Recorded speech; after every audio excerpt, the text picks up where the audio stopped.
Hello, everyone. My name is Basola. I'm a member of the NFF Youth Advisory Council. It's with great pleasure that I welcome you to our first NFF Youth Conference for Youth by Youth. Today, you're in for a terrific dialogue featuring impressive speakers from across Canada. Before we get started, we would like to acknowledge that Western University is located on the traditional territories of the Anishinaabe, Haudenosaunee, Lapnawak, and the Attawandaron people, on lands connected with the London Township and the Sumber Treaties of 1796, and a dish with one spoon covenant with Wapoon peoples. With this, we respect the longstanding relationships that Indigenous nations have to this land, as they are the original caretakers. Also, we acknowledge the historical and ongoing injustices that Indigenous people endure in Canada. Our events are incomplete without an elder welcome, but our elder Myrna is having some tech issues due to which she's unable to join right now. We're hopeful to have her by the end or during the event, as we would love to hear her words of wisdom and guidance. Isola. Today is quite bittersweet. While we're excited to host this amazing event and engage in a meaningful dialogue, it's also our last event as NFF 2021-2022 youth members.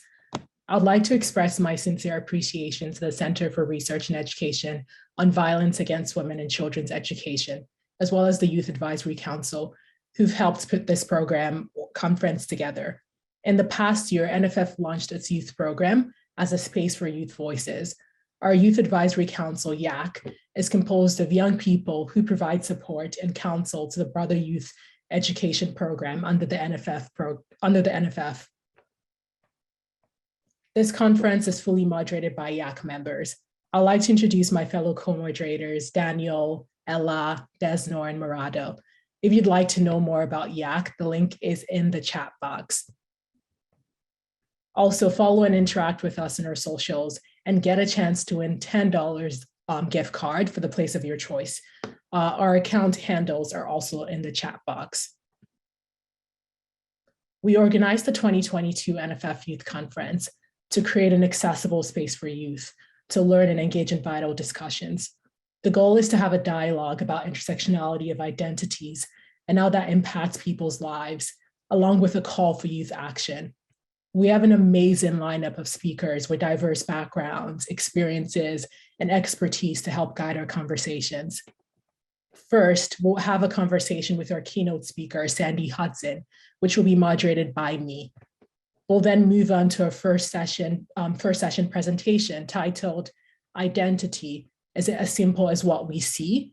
By Olivia Gosh-Swaby, moderated by COIAC member Ella. Then we'll move to a second session presentation with youth speaker Noor Fidel, who will present about race, culture, and trauma. And that will be moderated by Desnor. Finally, Murado, my fellow YAC member, will provide a closing note along with renowned activist Elle Jones, and then we'll have a wrap-up prayer from Elder Myrna. If anyone experiences some discomfort and needs to talk to somebody, reach out to the numbers on the screen, and there are resources in the chat box as well. We would like to thank our sponsors, the London Coordinating Committee to End Women Abuse and Women's Rural Resource Center. London Coordinating Committee to End Women Abuse is a network of organizations, groups, and individuals dedicated to the work of ending women abuse through actions that help in achieving social justice for women and an integrated response to abused women and children. Women Rural Resource Center is committed to the work of creating a rural community for women and families to thrive in healthy relationships. In the case of crisis, you can reach out to the London Coordinating Committee to End Women Abuse and Women's Rural Resource Center using the 24/7 helpline. Link for both organizations can be found in the chat box. Also, we're happy to announce that we've received support from the London Public Library for this event. We'd like to thank them for curating resources for our audience regarding the youth conference theme of intersectionality and identity. On our webpage, you'll be able to find adult and youth resources. You can find the link to our webpage in the chat box as well. We hope this event inspires meaningful discussions, changes perspectives, and promotes understanding of intersectionality. With that in mind, I would like to introduce our keynote speaker, Sandy Hudson. Sandy Hudson is an activist, a multidisciplinary creative, and a writer with a talent for inspiring others to imagine just futures. She's the founder of the Black Lives Matter movement, presence in Canada, and the Black Lives Matter Toronto. Sandy also co-founded the Black Legal Action Center, a specialty legal aid clinic, which provides direct legal services and test case litigation for Black communities in Ontario, Canada. When Sandy speaks, people listen. She's a dynamic, matter-of-fact communicator with the unique ability to distill complex ideas into manageable concepts for large audiences. Tackling a range of social justice issues from racism to feminism, Sandy is a natural thought leader and has a gift for finding the common ground we need to make a better society. So now I'm going to hand it over to Sandy to introduce herself. Hi, Vizola. Thank you so much for that beautiful introduction.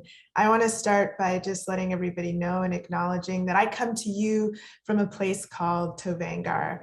And Tovangar is the traditional and unceded territories of the Tongva people and the Gabrielino people of the Los Angeles Basin. And that has been colonized as Los Angeles. And just as you folks started in a good way in acknowledging the history of how we come to be where we are and the present of the violence that is ongoing and continuing, I think that that's something that really needs to be central in all of the work that we do if we are trying to change the world and make our own communities a better place. I think it's really important to start with how we come to be where we are. And this is where I am. And I'm here because I'm in school right now, studying law and critical race theory in particular. Yeah, school is definitely something I can relate to. Thank you so much for that introduction, Sandy. It's amazing to have you here to engage in this dialogue. Before questions start coming into the chat box, like the Q&A box, let's get started with some of the questions we have prepared for you today. Sandy, why is Black Lives Matter important in Canada and for the world? Well, I think, whether it's Black Lives Matter, another organization, or the way that people engage in Black liberation, that's what I think is really important, is Black liberation. I think that it's important because whatever iteration it manifests in, because anti-Blackness is a worldwide phenomenon. It's a worldwide process.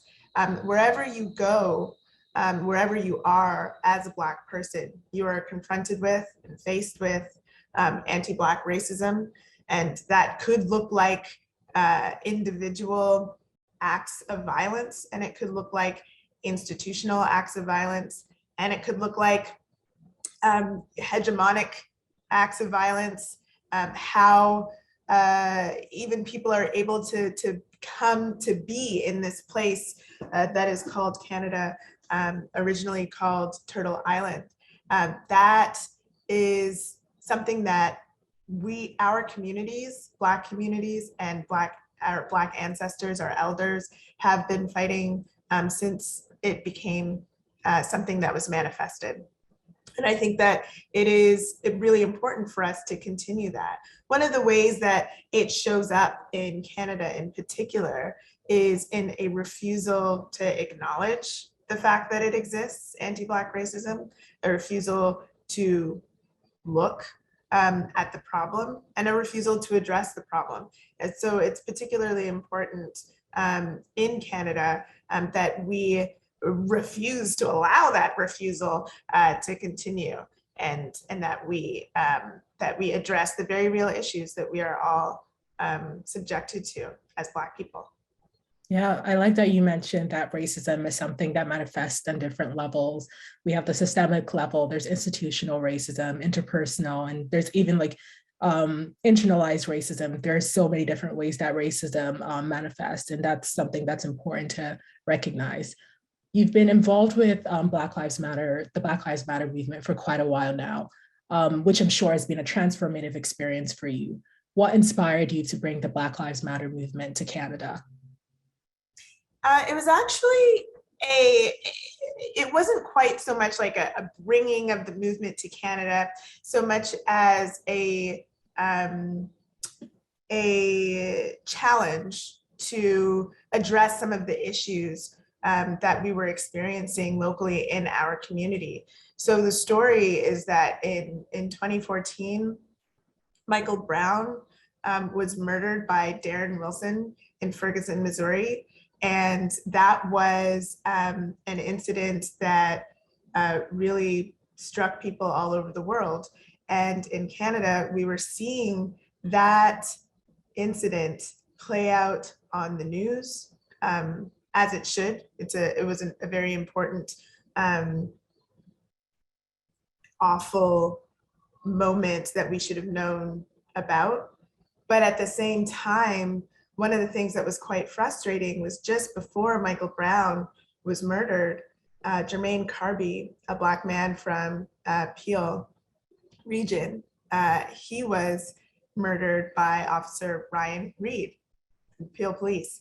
And that was not something that we were seeing in the news media in the same way that we were seeing the story of Michael Brown. And now again, I don't want to suggest that we shouldn't have been seeing that story, what was happening in Ferguson. What I'm suggesting is that, again, one of the ways that Canada's anti-Blackness works is this refusal to even think that the things that we go through are worth paying attention to, worth reporting. And I remember so many people in our community were really frustrated by this, including myself. Later that year, activists in the United States made a call to people all over the world to hold solidarity events at the US consulate in advance of the grand jury decision of whether or not to put Officer Darren Wilson on trial. And so there were these solidarity events that were being planned all over the world. And I was looking and looking, trying to see, like, where's the one that's going to be happening in Toronto, and noticed that there wasn't one. There didn't seem to be one that was happening in Toronto, nor anywhere else in Canada. And at the time, I was a student activist. I was working on education issues mostly.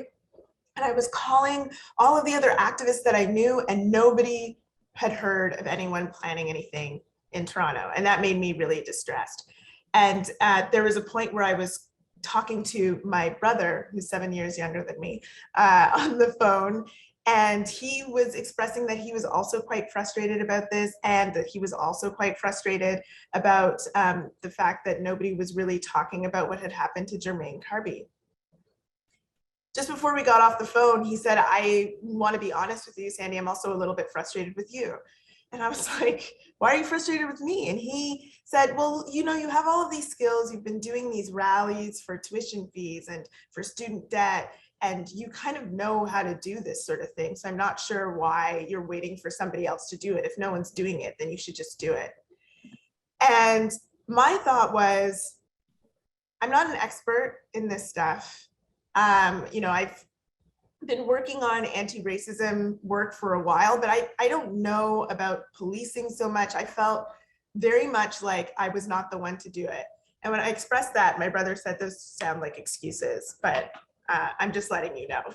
And after that, I really did a lot of thinking, and I thought, you know, I think that he might be right, that maybe I feel uncomfortable. Maybe I feel like this is going to be too difficult, but if I do have these skills, why wouldn't I try to do something with them?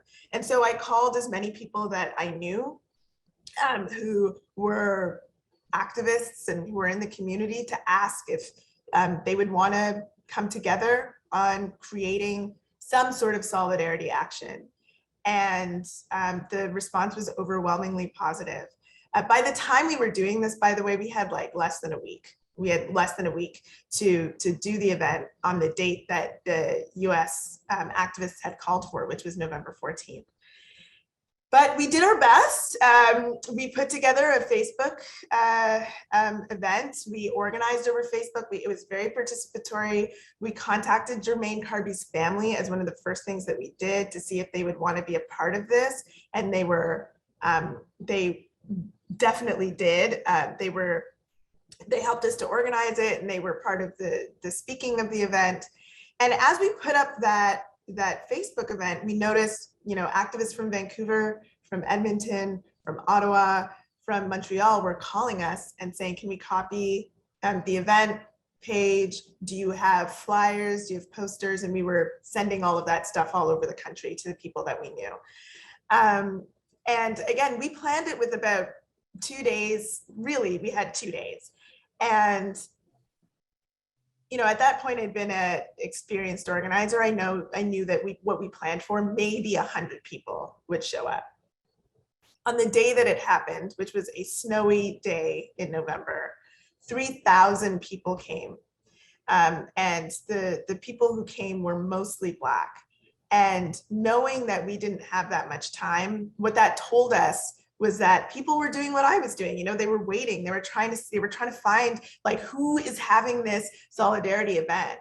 And we realized that we had tapped into something. The city needed a mobilization force of people who were going to push these things to the forefront and make sure that people could not ignore the manifestations of anti-Blackness in our community. So when we debriefed the event, we said, look, it would probably be irresponsible for us to stop here. We should probably think about continuing as an organization. And at that point, we contacted Black Lives Matter in the United States because we were like, we're just kind of stealing your name.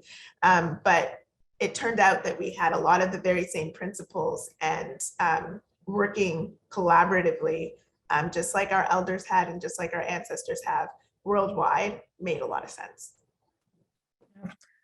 Even going back to what you said before, I think we try to create this dichotomy between Canada and the US, and racism is a problem in the US, but Canadians are nice. So racism doesn't happen in Canada, obviously.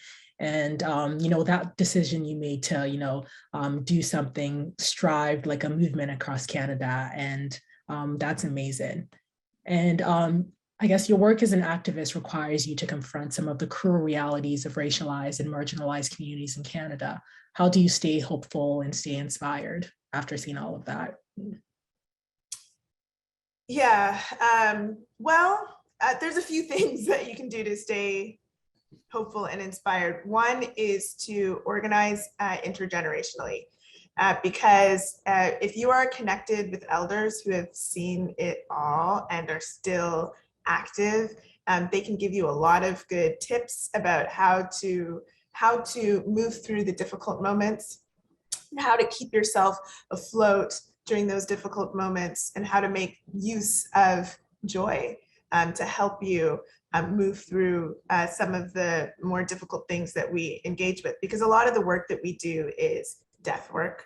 We're dealing with death and trauma, and that manifests in people in all sorts of different ways. And it can be very, very hard on the activist, as well as the people who we are advocating for, who are often also activists. And so working intergenerationally, also working with kids,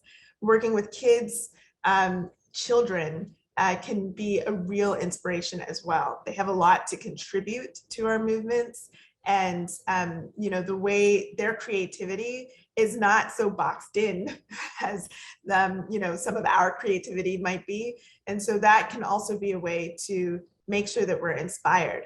We also, I really like to read about what folks are doing all over the world and to connect with people all over the world, because there's a lot of inspiration there. But I think most importantly, we should remain as connected to our communities as possible, because it is in those local communities, in the communities of people, the networks of people who are coming together to organize, that a lot of inspiration can be found. If we are talking amongst one another, we can really challenge each other, we can debate, we can come up with possibilities for how we move forward in the future. And those are really, really beautiful moments. And finally, one thing that I think is really important is just to actually believe that the work that we are doing is possible. I think that sometimes there's a thought about how impossible it might feel to embark on a mission to end anti-Black racism. Is that possible? Is that something that we can actually do? Well, if you don't believe it, it will always feel like you are fighting an endless battle that is a losing battle. And it limits your creativity, because if you think that you will lose in the end, then what is the point in being more creative than you were last week or than you were last year? Because if you know that this is ultimately going to amount to nothing, you won't keep trying different things to make the reality that you're trying to build, the world that you're trying to build, happen.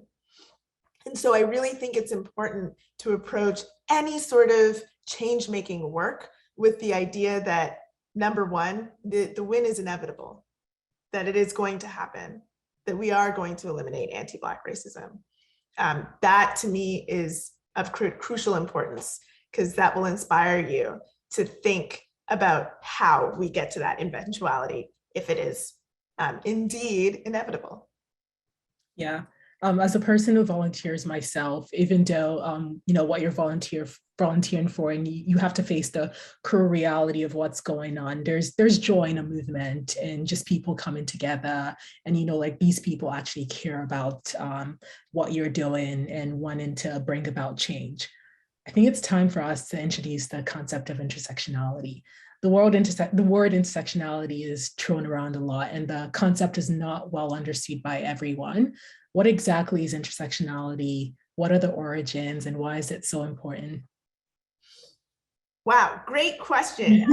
What are the origins? Let me start there, because I'm studying law at UCLA, and one of the law professors here is Professor Kimberly Crenshaw, who is someone who wrote about and came up with some of the ideas around intersectionality.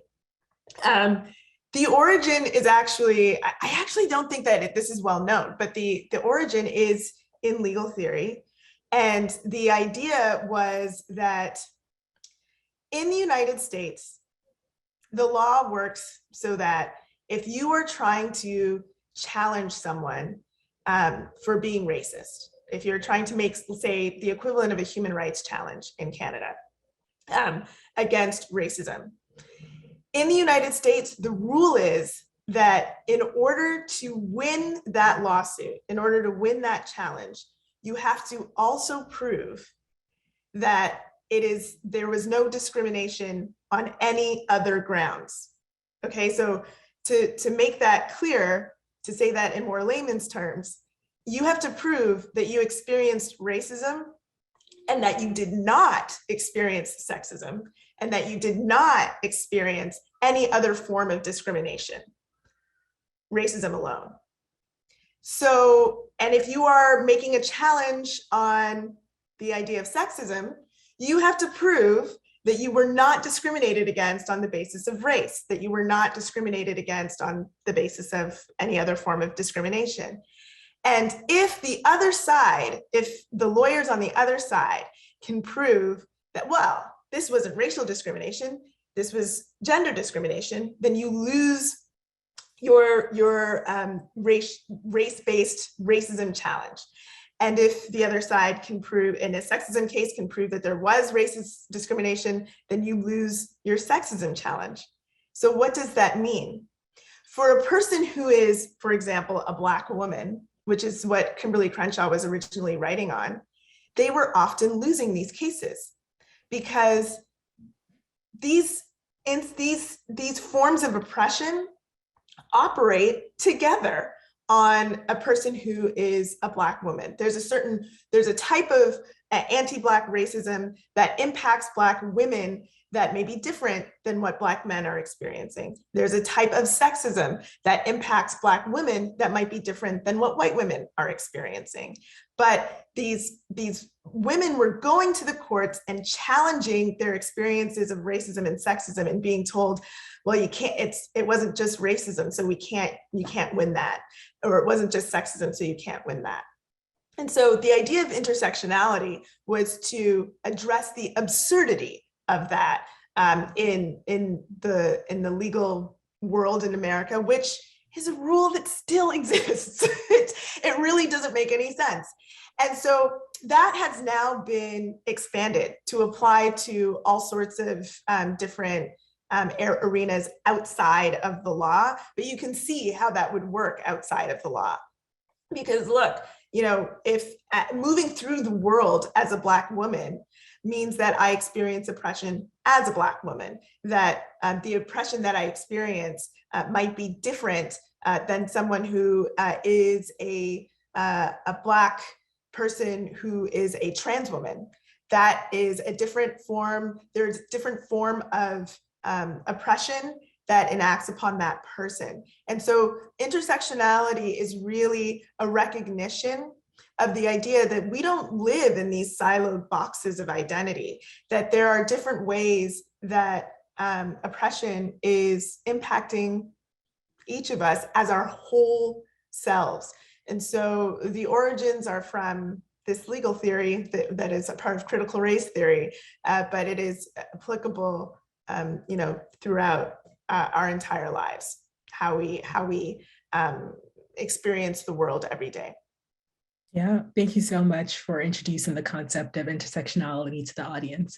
As a person who is engaged in intersectionality research, the most concise explanation of intersectionality I've seen in academia is an article written by Dr. Lisa Boleg, where she explained that Black plus lesbian plus woman does not equal Black lesbian woman. And intersectionality really helps emphasize the inseparability of social identities and categories that just create this concurrence of oppression and disadvantage. What do you think the role of intersectionality, or how has intersectionality come to play in the Black Lives Matter movement? I was just thinking about this morning. In every facet of what we do. So I think that one, this particular iteration of the Black liberation movement has really been led by trans folks and Black women at the forefront. So that has, I think, impacted the ways that we have been responded to. It has impacted the ways that we have been able to be connected to particular communities, and it has impacted what our focuses have been in what we are doing. So for us, quite practically, even when we started back in 2014, one of our first initial discussions was to talk about who's here and who's missing. And we, one of the very first things that we did was shift around who was working on the steering committee based on who we didn't see, so that we would be sure to make sure that we were representing is the wrong word, making sure that we were collaborating in a way that was where we were ensuring that there was a diversity of Black identities around the table. And so that meant that we were having conversations about, you know, where is everybody from? Or do we have folks here who've been in Canada for generations? Do we have folks here who are from the continent? Do we have folks here who are from the Caribbean? We had conversations about shadeism. What does it look like? Like, do we have dark-skinned representation? Do we have a particular attention to light-skinned representation? Do we have parents? Do we have youth? Do we have elders? Do we have trans folks? Do we have people from the MAD community? Do we have people with disabilities? And so these sorts of conversations, we have them openly and with particular, without a fear of having those conversations, because it's important to us that what we are creating we are trying to create a world that is liberatory for all Black people in all of the different ways in the different identities that we show up in. And so in order to do that, we have to be very conscious of how we are constituted as a steering committee. Yeah, I know it's very easy to just see like Black people as a whole, but like it's really important to recognize the intersectionality of identities. There are Black trans people, or Black trans people are also low income, and there's so many social identities and categories that come together. And just saying Black people in a sense does not represent all of that. Intersectionality is also a concept that comes up a lot when it comes to like feminism and pride movements. I know I've had conversations with friends about how the origins of the feminist movements really excluded a lot of Black and marginalized communities. And can you talk more about like intersectionality in the context of the feminism movement as well as the pride movement? Sure. I mean, I think a certain type of feminist movement always excluded Black women and Black trans women.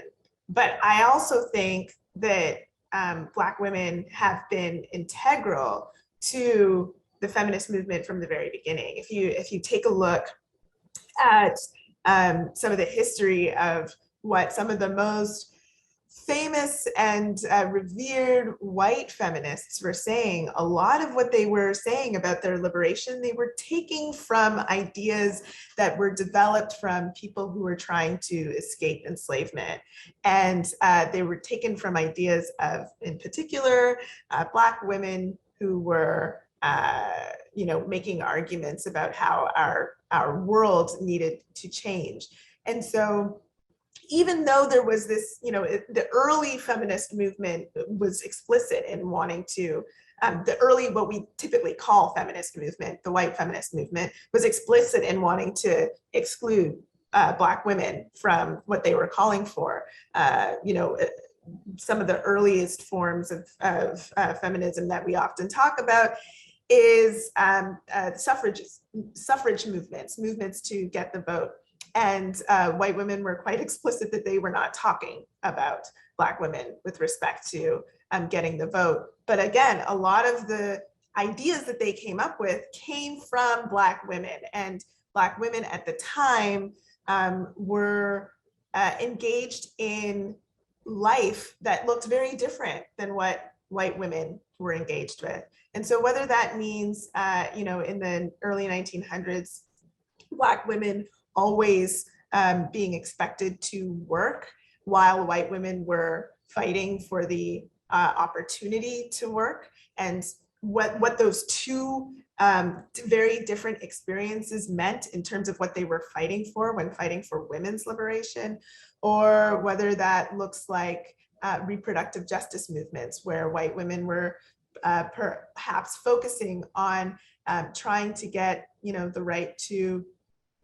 reproductive planning and the right to an abortion. And Black women were struggling with state attempts to sterilize and to take away children from them. And these things are continuing today. So those are some of the ways that these movements can be different if they are pulled apart from one another. But I do think it's very important for those movements to come together so that we can work on all of these things together. And just you, Anushka, I'm gonna. Yeah. Thank you so much. And I'm sorry to interrupt you, but we have Elder Morna here with us. And thank you for joining us, Elder Morna. And we'd love to hear your kind words.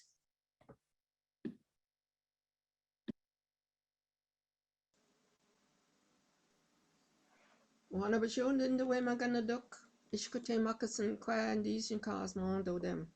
Bakachanon and Dunjaba, Udawadami Odaw and Nishnabi Kwandao this week with David. It took me a little while to get here, but I'm here. And I feel like I've missed a lot.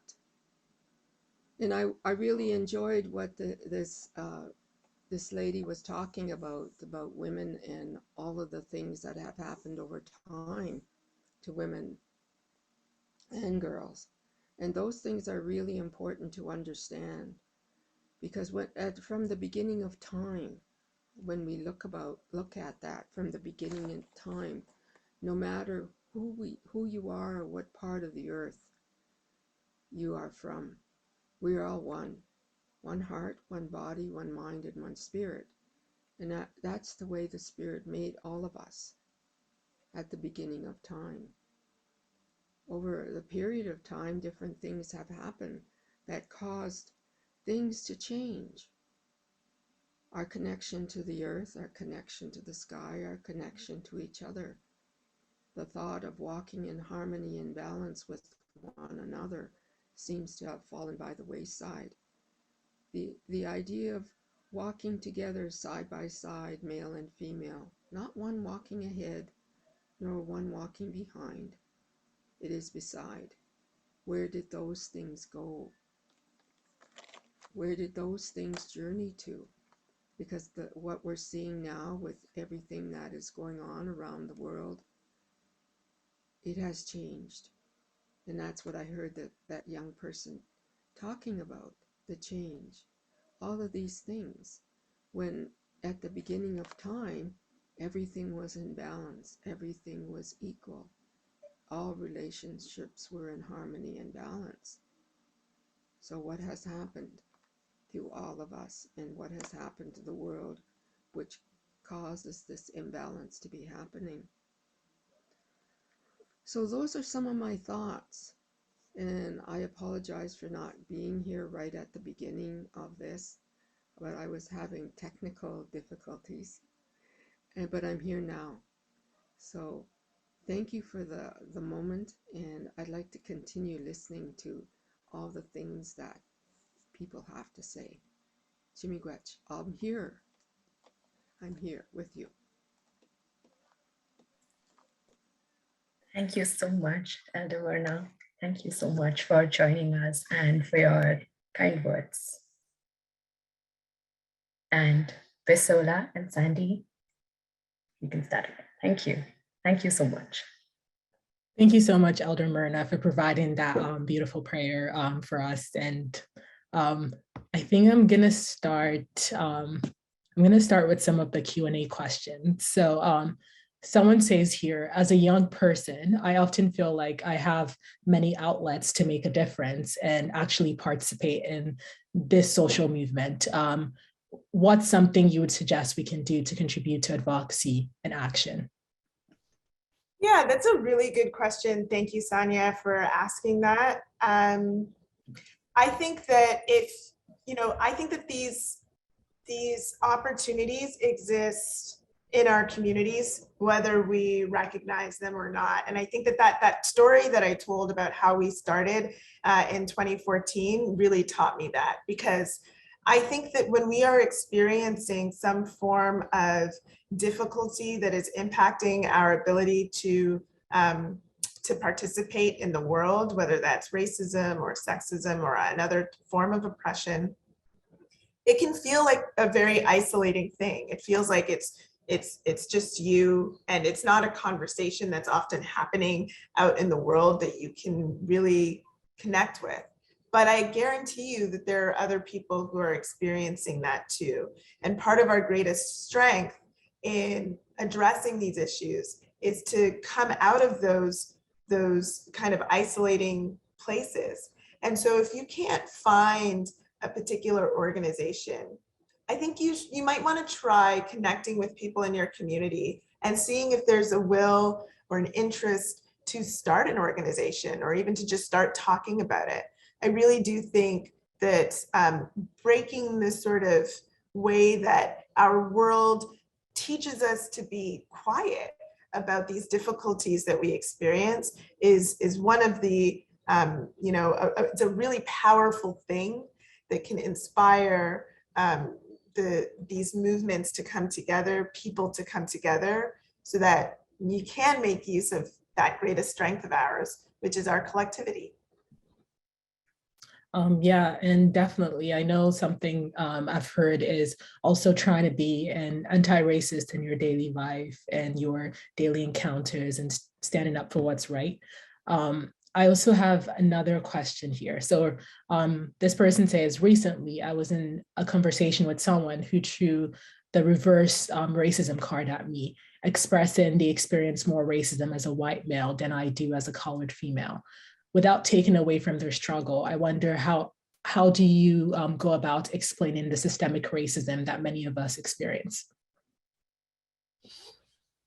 Yeah, that's a really frustrating one, and I'm sorry that you had to experience that.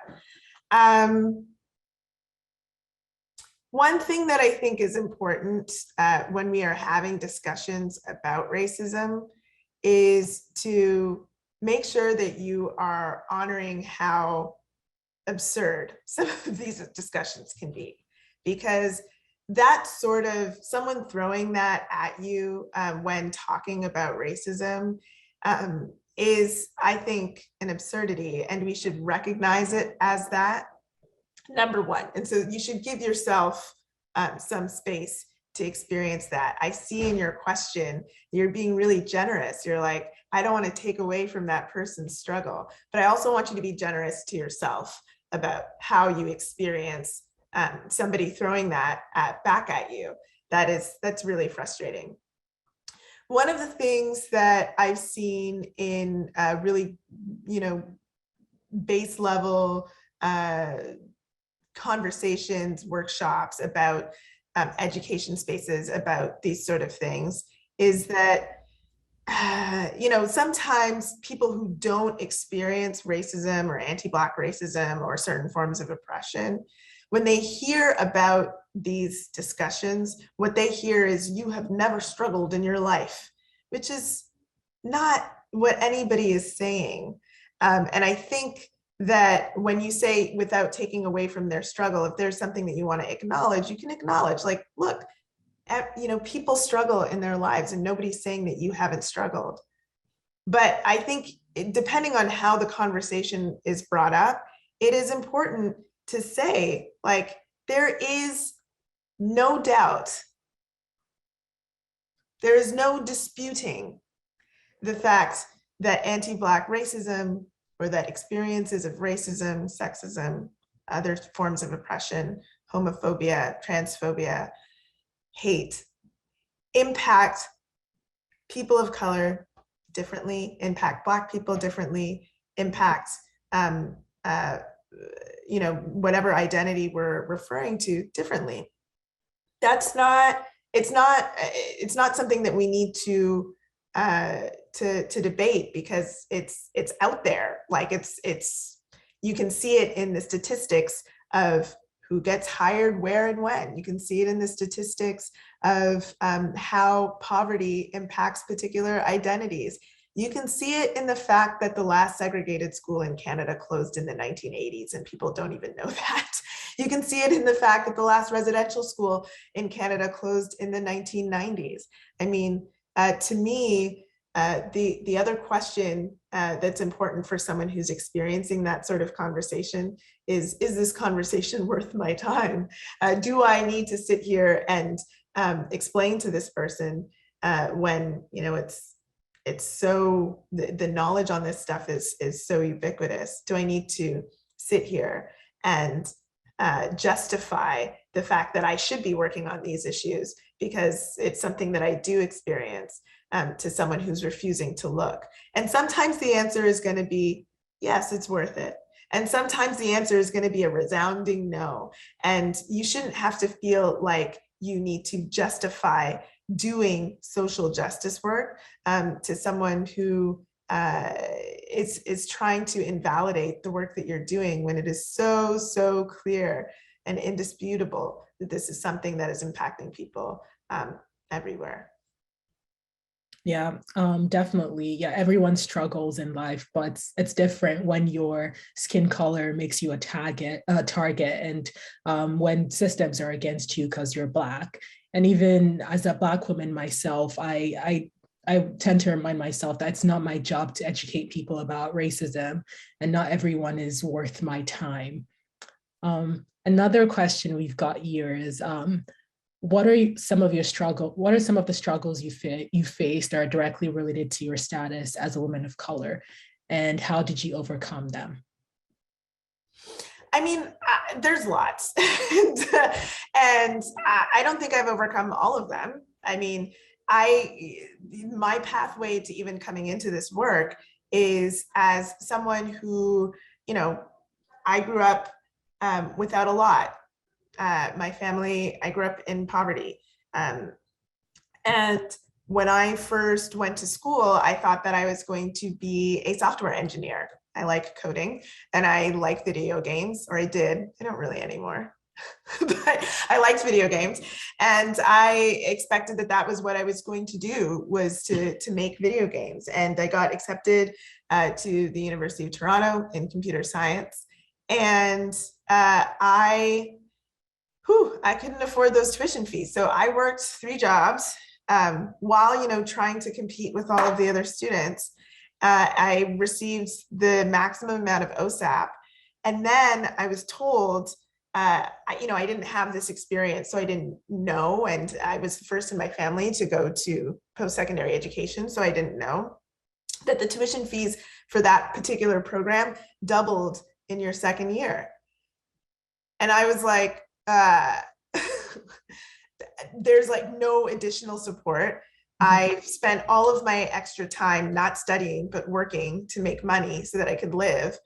And I didn't have the greatest of marks. And so I was in danger of losing the scholarships I already had, let alone trying to get new ones. And that is an experience that is in part because of who I am in this country. You know, my mother was undocumented for quite some time while she was living here. And my father worked 2 jobs and still had a lot of difficulty making ends meet for our family. That I didn't have access to additional supports. And so that is something that I didn't overcome. I had to drop out of that program. And, you know, at that moment was the moment that I really started focusing on doing advocacy work, because I was so frustrated. I didn't want other students to have to go through a similar situation. So I started throwing my weight behind education advocacy and not so much caring what I was studying, because it had been pulled away from me, what I wanted to study. It was no longer possible for me. I mean, so that's just one story. It led me to a different path that I'm quite happy with, to be honest. But, you know, those sorts of impacts, sometimes you don't overcome them. And I think that it's important to acknowledge that. And then sometimes we do figure out how to live with these moments. And I think that the most important thing that we can do is, again, this idea of collectivity, is to surround yourself with people who have gone through similar experiences and can support you through these difficult experiences. Whether those experiences are more systemic, like the one that I just talked about, or even more direct. People, gosh, like, you know, doing advocacy work through Black Lives Matter, I can't tell you the amount of, you know, death threats, white supremacist threats. You know, I've had people find out my address and show up at my house. It's like, it can be a really risky work. And so surrounding yourself with people who are loving and are supportive and are willing to support you through those really difficult moments is of critical importance. Yeah. And just speaking about what you were saying earlier, honestly, it's hard to even think about so many Black and racialized people who've had their dreams pulled away because of oppressive systems. And Yeah. Another question we've got here is, this person says, sometimes I struggle to connect with elders in my community due to internalized racism and other forms of oppression, homophobia, transphobia. I know it comes from their own place of trauma, but how do I step in and have the conversation with them in a way that's still compassionate to them? Intergenerational trauma can be really hard to navigate, especially when mainstream resources tell you to stop talking to valuable family members without recognizing where they're coming from. Yeah, that can be really difficult. And so one is, I mean, there's elders in the community and then there's your family. One is an idea is to put those two places in conversations with one another. If there are supportive elders in the community, and there's always supportive elders in the community who have experienced, who are of these identities and have experienced homophobia and transphobia. Being able to speak to someone that's of their own age, perhaps in your family, that might make those conversations a little bit easier. The other thing, again, I always harp on this, you know, our strength is in our collectivity.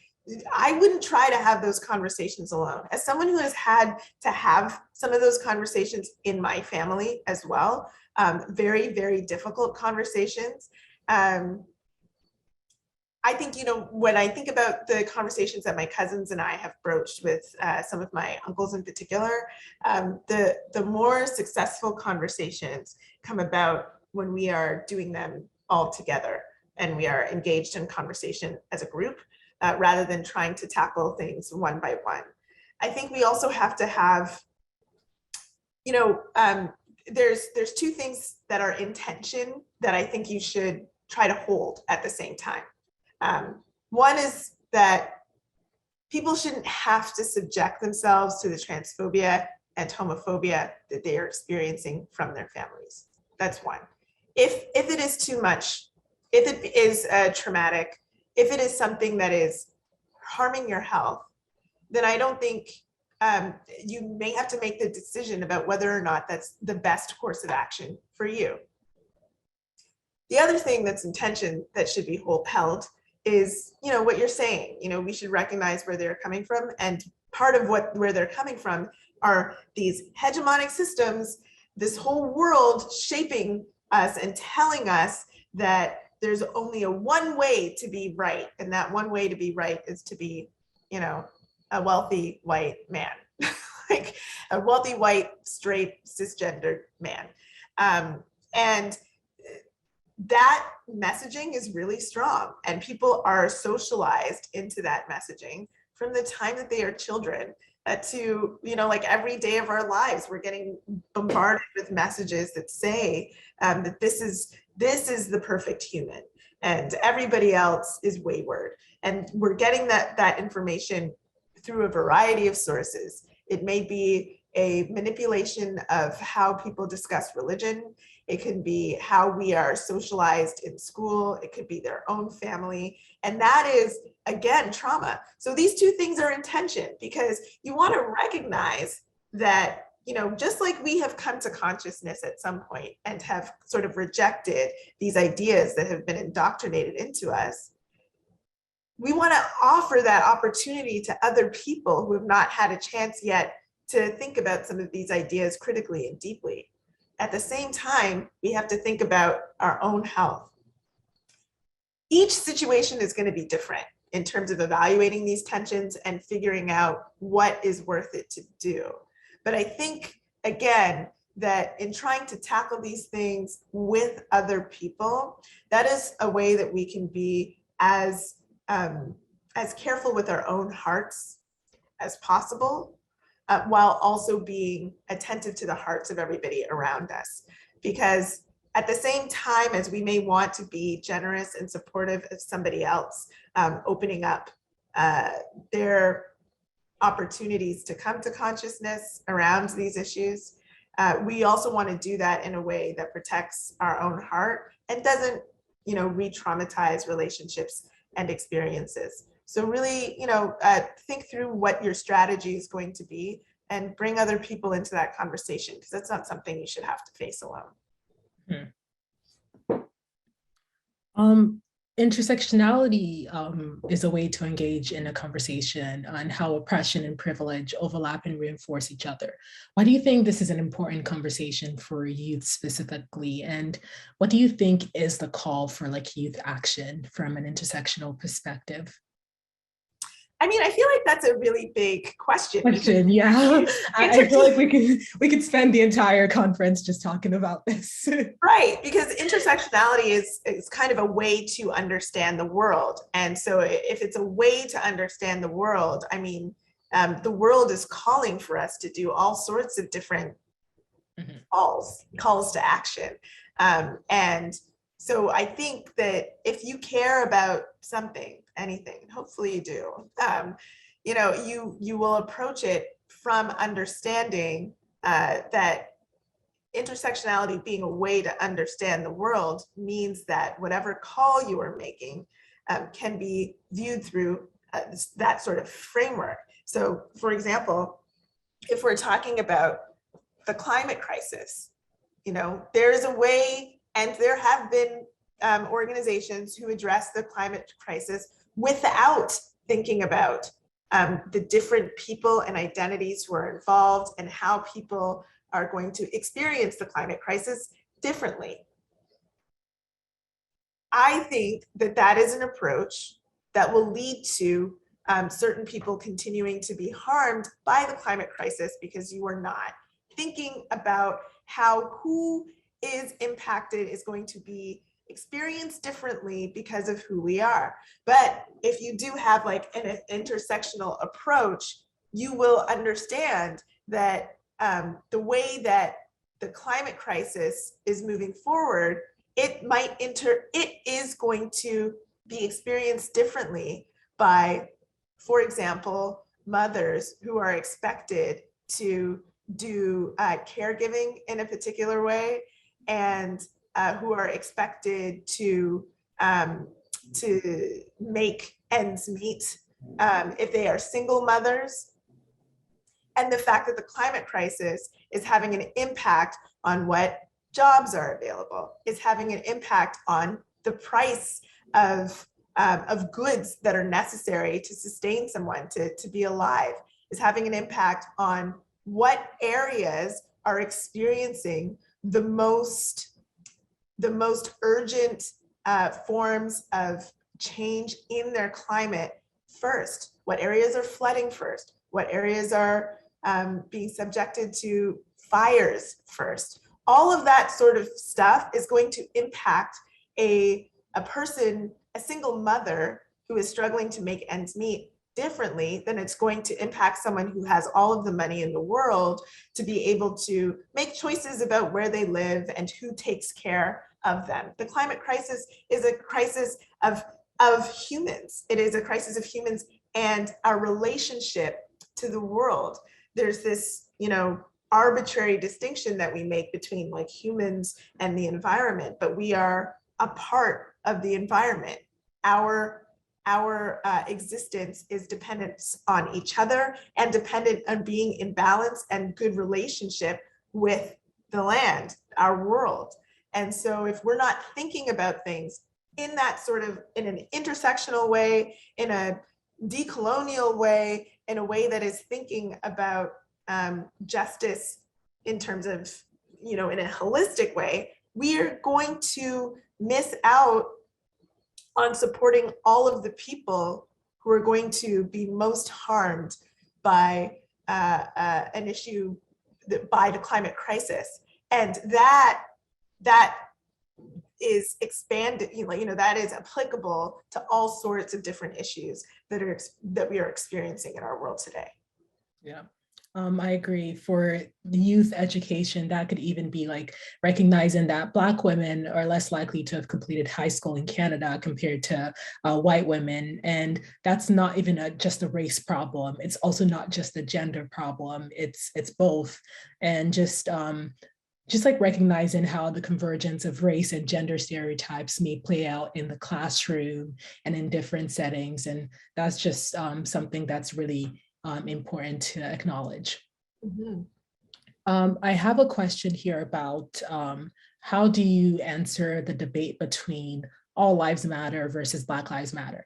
So to clarify, this person is saying that that they're currently surrounded by family, coworkers, and peers that are very stubborn and resistant to this movement. It's incredibly frustrating having discussions with them because of their inability to listen. As well, academic terms are very hard to explain in day-to-day conversations.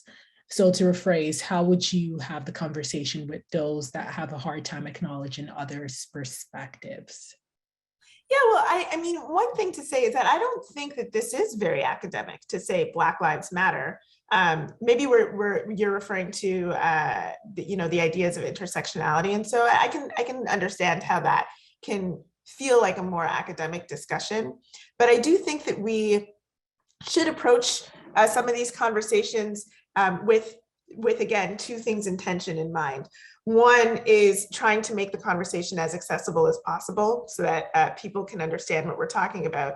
And the other thing is to respect the people who we're speaking to and understand that if you can understand it, they could probably understand it too. It might take a little bit, but let's just have the conversation back and forth so that we can expand the amount of people who know about these concepts that might be spoken in just a few places. So those two things, again, are in tension. You want to make things accessible, but you also want to respect the fact that people are smart and can understand what we're talking about. With respect to the All Lives Matter versus Black Lives Matter conversation, there's all sorts of good resources to strategize on how to have those conversations. But I think we also have to acknowledge that some of the resistance to the idea of Black Lives Matter is simply anti-Blackness. It's simply anti-Black racism. And so you are asking people when you are having that conversation to really take a deep look at their own held beliefs. And that can be a really hard conversation to have. And not everybody is going to come along with that. I mean, look at our world right now. Even at the height of its support in 2020, there were so many people who were, very resistant to the idea, and so much so that we are now in this kind of backlash period. Which, if you're a reader of social justice history and in particular Black liberation history, you can expect that every single time that there's a lot of support for something, there's going to be an immediate backlash that happens shortly thereafter. That is part of how this sort of thing works. So how to have these conversations? I mean, you can have the honest conversation that's like, look, the idea of all lives mattering only came up as a response to Black Lives Matter, that it was so impossible to think of for some people, so reprehensible to acknowledge the idea that a certain type of person matters, that they came up with some sort of this kind of response idea, which doesn't refute the original idea. Like, if it is the case that all, some of you may have heard this stuff before, if it is the case that all lives matter, then obviously Black lives won't. Like, what is the problem with saying that? There should be no problem with acknowledging and saying that. And you may have heard some of these other responses that, like, yeah, sure, of course all lives matter, but if there are particular communities that are experiencing a certain form of urgent oppression and violence from the state, like from the government, then shouldn't we focus on that right now? And again, there's lots of different resources and thoughts around how to have those discussions. And if those things aren't working, again, it may be that someone is just expressing their anti-Blackness. And that's a hard thing to contend with and acknowledge. But what's good about social justice work is that in any sort of movement progression that has been made, there has always been opposition and there has always been backlash. And you don't need to convince 100% of people to change the world. You don't need to make sure that you try, of course you try, but if someone's not coming along with you, you can still continue to do the work that you do, and try to shift ideas, policies, the way our world is organized, despite the fact that some people are going to remain in this sort of indoctrination that they've had from the world throughout their lives. We should focus on doing what we can do. Mm-hmm. Sandy, I have my own personal question for you. So 2020 was a bizarre and quite exhausting year for Black people.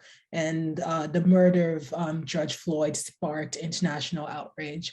And for me, I felt at some point allyship became quite performative. You know, Black squares became a trend, and there are people thinking they were not racist because they have Black friends and et cetera. And do you have any words for youths on how to navigate allyship and try to be an anti-racist and not just a performative or trend-setting way? Good question.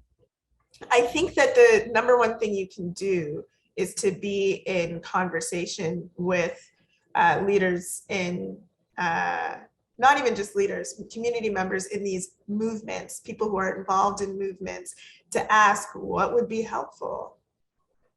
You know, like simply having the conversation of like, if I want to support, what is the most helpful way? What are the things that I can do to support? What would be helpful? And, you know, I think that people shy away sometimes from having those sorts of conversations as allies because they're nervous that they're going to have a difficult conversation or do the wrong thing or whatever. And it's, to me, it's like, okay, maybe you do. I think that that's better than doing nothing and just putting up a Black square. I can recall during my early, early introduction into activism, messing up quite a bit, doing, as an ally, doing the wrong thing, and using those moments to learn about what the right thing is to do. I think that, like making mistakes, you should try not to make mistakes, of course, but still try to be in conversation. That is the only way to move through some of this stuff. And like, look, if the worst that happens to you is that you feel badly because you got it wrong once, like that's an okay trade for a really difficult movement that we're embarking on to shift the entire makeup of how the world is made up. Like, I feel like that's a good trade-off. Go ahead and do that. But I really do think, it is of critical importance to be in conversation with people who are part of these movements and saying, what can I do? How can I support? What is the best thing for me to do? Yeah, I agree. I think, I guess it's through conversations I've been able to realize some of the internalized racism I harbor, and also even some of the stereotypes I harbor. And I was able to make those changes because I had conversations about it. And one thing I tell my friends is to be called out as a racist or harboring racist stereotypes isn't a personal attack against you and your values as a person. Because, well, like, you were brought up in a racist society, I don't expect you not to be racist or harbor some racist stereotypes. So when I point out something they know that's racist, maybe do you want to have a conversation about that? It's not a personal attack against you, and just being open to have that conversation, even though you feel bad at the end of the day.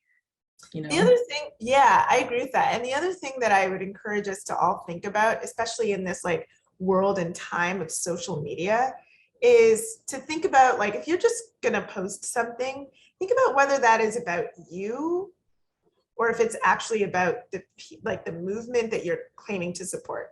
Because I think that we've come to see social media as this way that we are like building personal brands and telling people about ourselves. Like, I've put up this Black square because I'm telling people about like what my personal thought is around this stuff, which doesn't really do much. Like, be really critical. It's like having like a worldwide bulletin board that you're just like putting up I, Sandy Hudson, think racism is bad. Like, why would you do that in the world, in a world of, in the real world, you wouldn't do something like that. If you did think racism was bad in the real world and you wanted to do something about it, you wouldn't find a bulletin board to put something up on. You would have a conversation with someone about what to do and start taking some action around what to do. So think, is this really about me and my ego? Or am I really trying to engage in this movement or in making some sort of shift?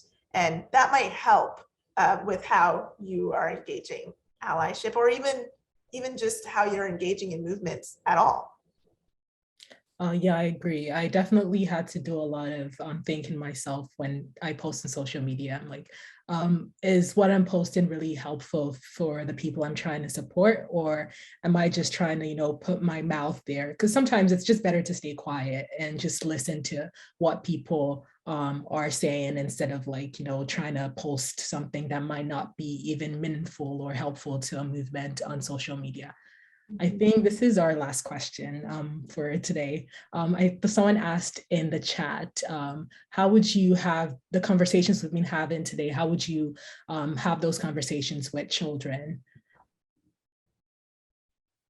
How would I have the conversation with children? You mean around the anti-Blackness and anti-Black racism?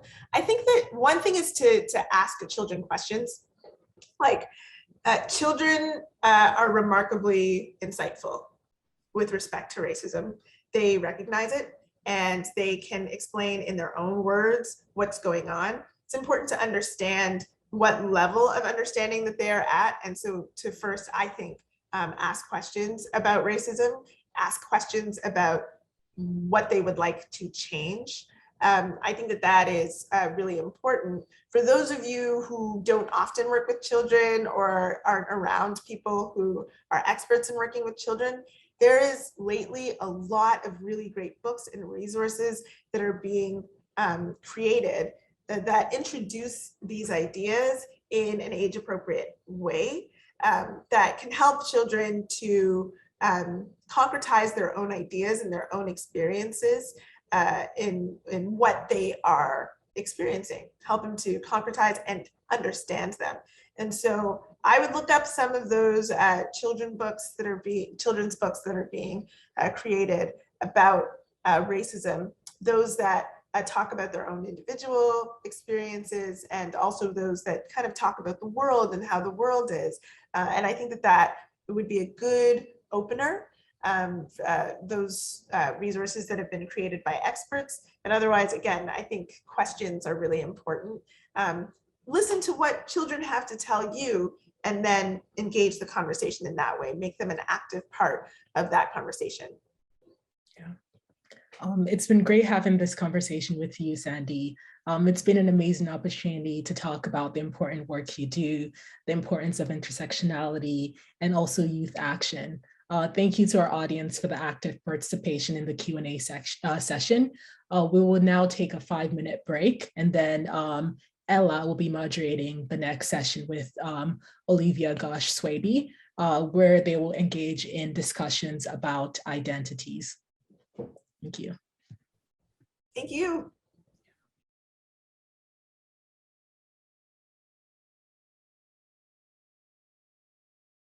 Welcome back, everyone. Before we get started with our next speaker, I would just like to say thank you to Sandy for the insightful presentation and for being open and answering all our questions. I also wanted to thank our moderator, Basola, for facilitating such a great discussion. Also, follow and interact with us on our socials and get a chance to win a $10 gift card for the place of your choice. The account handles are in the chat box. I would now like to introduce Olivia Swaby. Olivia, a Veneer Canada graduate scholar, is a PhD student here at Western University, and she's studying neuroscience. Olivia has been an advocate for equality, diversity, and inclusion, not only in STEM, but also in athletics.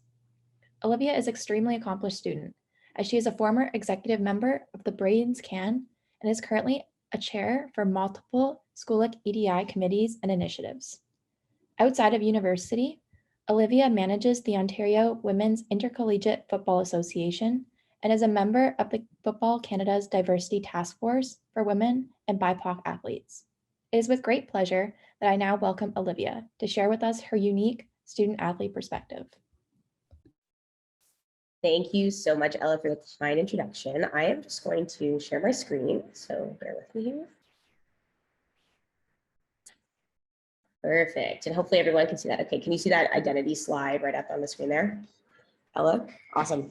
Okay, yeah, so I'm really excited to talk to you today. I mean, I'm coming from a background in neuroscience and learning a lot through my academic career, what kind of these key terms in equity, diversity, and inclusion are, and definitely identity is one of those things. And it's something I'm continuously learning. So as we chat today, I'll be sharing kind of my own personal experiences, but also chatting about some of the literature and discussion around identity work and what that looks like. So before I begin, I want to keep this kind of a conversation between me and Ella, and then I encourage anyone in the chat to ask questions right into the Q&A box, and I'm happy to incorporate that as we talk and move through today. So with that, I did want to ask Ella and get her perspective on things. What do you think identity means, or what it's all about? Thanks, Olivia. Well, identity to me is really just what makes people who we are, what makes a person who they are. And I think there's so many factors in our lives that impact who we are and what our identity is. And I think that our identity is an accumulation of all those factors. To me, identity is what you see when you look in the mirror and what you when you look within yourself, but it's also what people see when they look at you. Yeah. Oh, awesome answer. Because we're going to touch on all those things as we move through today's talk. And I mean, right off the bat, I have a little note at the bottom of my slide that says, identity is a socially and historically constructed concept. And as we talk today, I'll kind of highlight those things as we move through. So let's discuss, let's move into it. As we chat, can we really define identity? And I wanted to start off, and my screen is a little slow to get going here, but I'm just going to share my audio so I can provide a little example of what identity potentially means to someone, especially when they're starting out young. So on the slide here, right now I have a video that I pulled up from WNYC, and this video is about being 12. And what they really talk about here is how their racial identity has kind of shaped who they are and their own personal experiences. So let me just share. And then I'll click play here. Awesome.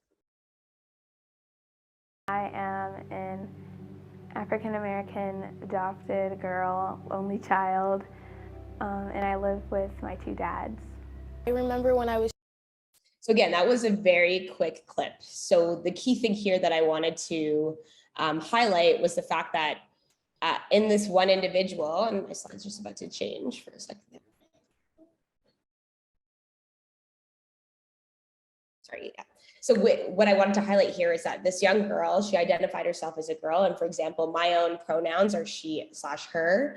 And she also goes into a description of some other components of her identity. So she talks about being adopted, African-American, also has a family status with two adoptive dads. So these components all shape up someone's identity. So what I wanted to highlight here is that, okay, when you think to yourself, what does identity mean? You're thinking about two things. You're thinking about what's important to what shapes who you are, and potentially how do you identify yourself within yourself.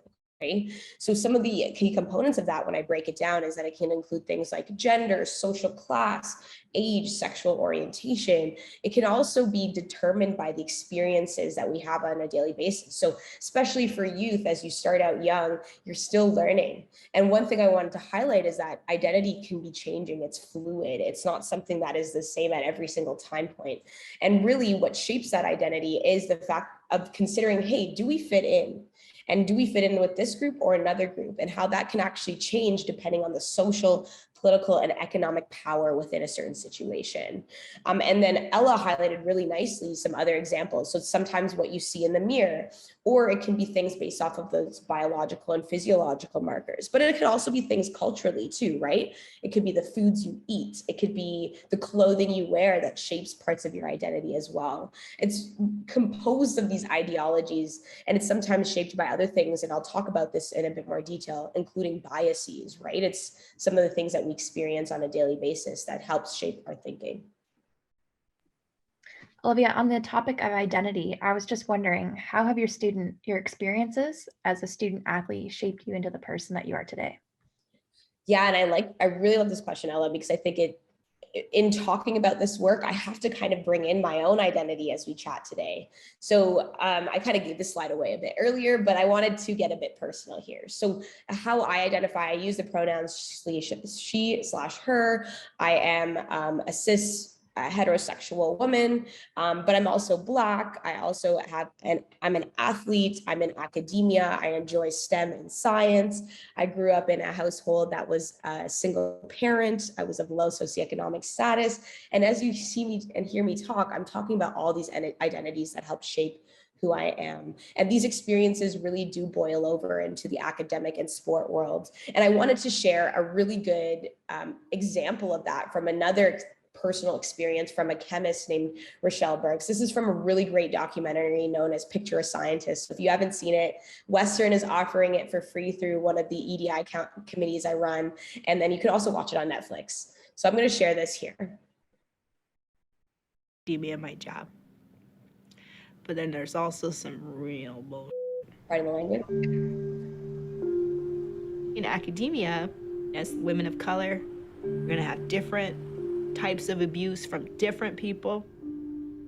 I remember when I was in my office once, sitting at my desk, at my computer. Like I've got, papers spread out. Someone comes into my office and for some reason assumes I'm the janitor.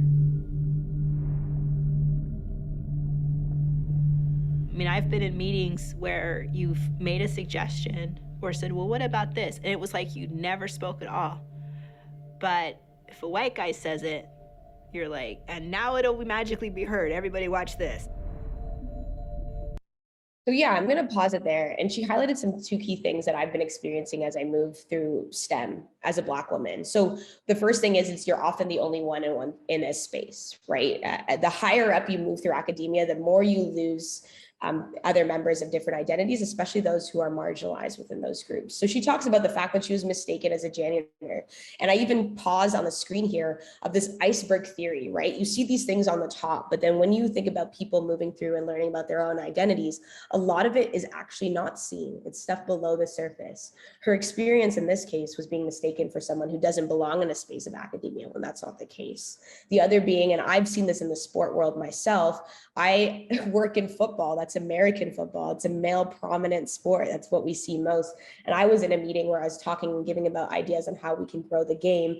And it was totally disregarded. And then someone else said the exact same thing a bit later. And that was all of a sudden listened to because it came from a male voice, a man who had described it and is seemingly the one that belongs in a certain space. So there's a lot of factors involved here when we think about identity. And of course, I brought in a little bit of a personal element. So I want to bring it back to Ella and I want to ask her potentially, what are some other factors you can think of that could shape someone's identity, including yours or even mine? Yeah, thank you. I think there are so many factors. It's such a complicated topic to talk about because it all interconnects to bring and make you the person that you are today.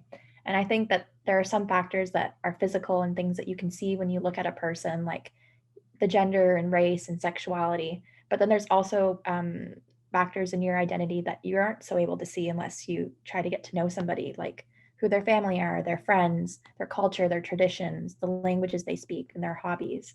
And for me personally, I think some of the greatest factors that have shaped me into the identity I have today is like you as a student in STEM, and also my friends and family have played a big role into shaping me who I am today. But yeah. Well said. I mean, you could have just delivered this slide without me. So that you basically highlighted all those things, right? It's these overlapping concentric circles. And this is something that has been talked about when we go through social identity theory and discuss these things a bit more. But you can see how identity is kind of in the middle, and then it's got all these things that actually shape it, right? And then Ella highlighted really nicely parental and family status, who you surround yourself with. Those are kind of those external factors. And then when you move even outside of that, some of those become less in your control, right? It's now going down to the idea of people in power or political positions that'll actually shape your own experiences on a daily basis. And so when we start thinking about how we understand identity, research has shown that those who are actually fairly well aware of their own identities find that their physical and psychological health it's actually vital for your physical and psychological health, because it helps contribute to this more sense of self and ability, right? And your own understanding and well-being. So what I wanted to highlight though, is that when we think about identity, it's really the sum of complex experiences. It's gonna go from internal all the way out to cultural. And then on top of that, the more you become aware of that, and including your own individuality and what makes you unique, will really shape what identity looks like.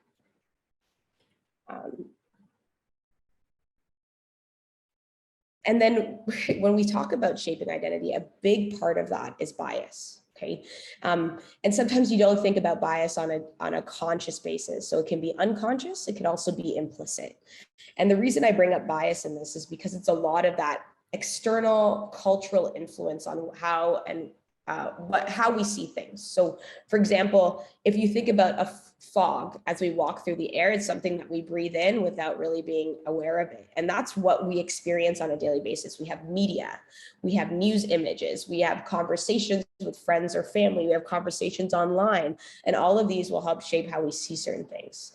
And when we talk about certain things like implicit bias, it's now talking about associations we make from looking at media, from watching things on TV, from a conversation you heard. So I'm going to share an example of how to best define implicit bias. And I really like the analogy that they use in this video. Biases. I somehow know that if you say peanut butter, I'm going to say jelly. That's an association that's been ingrained in me because throughout my life, peanut butter and jelly are together. And in many forms of media, there's an overrepresentation of Black men and violent crime being paired together. And because of that, I actually deep down inside have been taught that Black men are violent and aggressive and not to be trusted, that they're criminals, that they're thugs. With all those associations, I'm not trying to let us off the hook, but in some ways, none of us stood a chance. And I really like that discussion there because like they mentioned, when you think peanut butter sandwich, you don't really think just a peanut butter sandwich, you think peanut butter jelly. And it's kind of tough when you start hearing about other people's experiences of obviously shaping, for example, the Black man on the screen there, his own experiences when it comes to understanding his own identity. He's, like he said, he may have thought that innately he's meant to be violent, or his colleagues or friends that look like him might be violent, but that's not the case. It's been something that has been brought to this idea of bias through media and through coverage and through even scripted lines. And I see that in other ways too. And I wanted to provide some examples as to where that might change and influence certain experiences and identities. So when we look at identity and bias, we see it in a few ways. It's really, for me personally, I think I've thought about this in terms of how I'm a biracial individual. I'm half South Asian and I'm half Black, but on a daily basis, because of the way I look to others, I actually identify more with being Black because most people see me as someone who's Black and don't actually see the South Asian side. So here's an example of how that shapes identity. And in doing this work and a bit of research coming into today's talk, we actually see that 60% of those who are multiracial don't consider themselves multiracial for that reason, because of how these external factors shape their identities. So they might identify one with something more culturally because they were surrounded by it family-wise, or it could have even been the fact that they're treated differently based off the way they look. Another example I like to use is understanding, and I understand my own privilege and power in this situation. I'm a fully abled person, but in doing this work and understanding identity, I wanted to kind of grasp potential experiences that have been well documented in other groups that I don't necessarily identify with.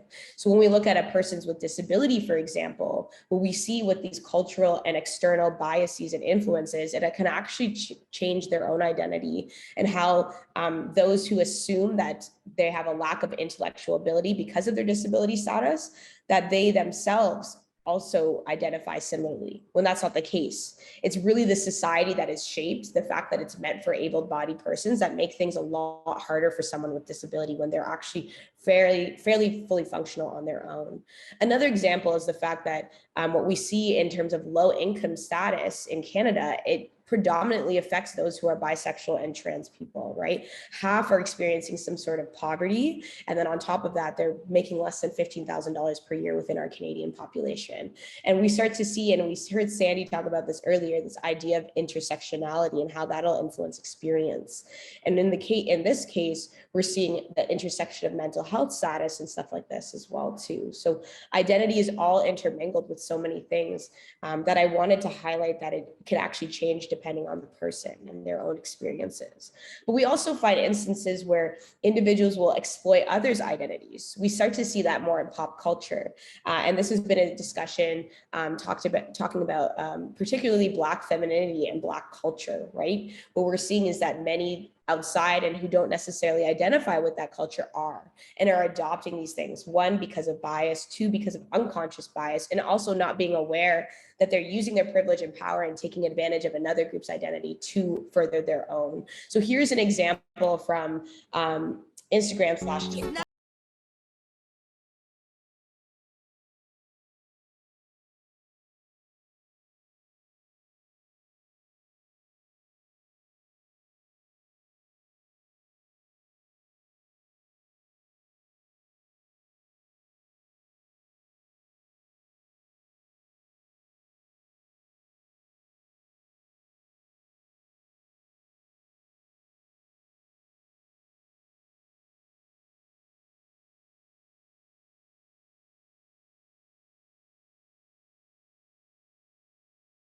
Utilize the stereotypes of Black men and become like hyper aggressive and hyper masculine.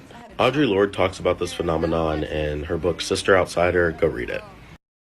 Yeah, I definitely recommend reading that book as well, Sister Outsider. Great essays from Audre Lorde there. But again, I wanted to talk about the fact that when we start highlighting how other identities are influencing each other, we really see this idea that it's really shaped around privilege and power, right? And that's something I'm definitely learning in my own work. Olivia, I've got a question for you. Consider bias shapes our thinking and is built within our structures and systems. What advice would you give to a student that's just starting their journey as an advocate for diversity and inclusion? What can they do to make a difference in supporting identity? Yeah, and I liked using this last video as an example to kind of answer that question, and then I'll talk about it in a bit more detail. But what we see is that the more you talk about and have these conversations, and uncomfortable conversations are hard, it's a way to bring in others to understand experiences and another individual's identity that you may not actually relate to. So when I advocate in different spaces, and I'm going to use another example, here's one that I look at a lot, which is gender equity in sport, because I do work in a sport that is male prominent.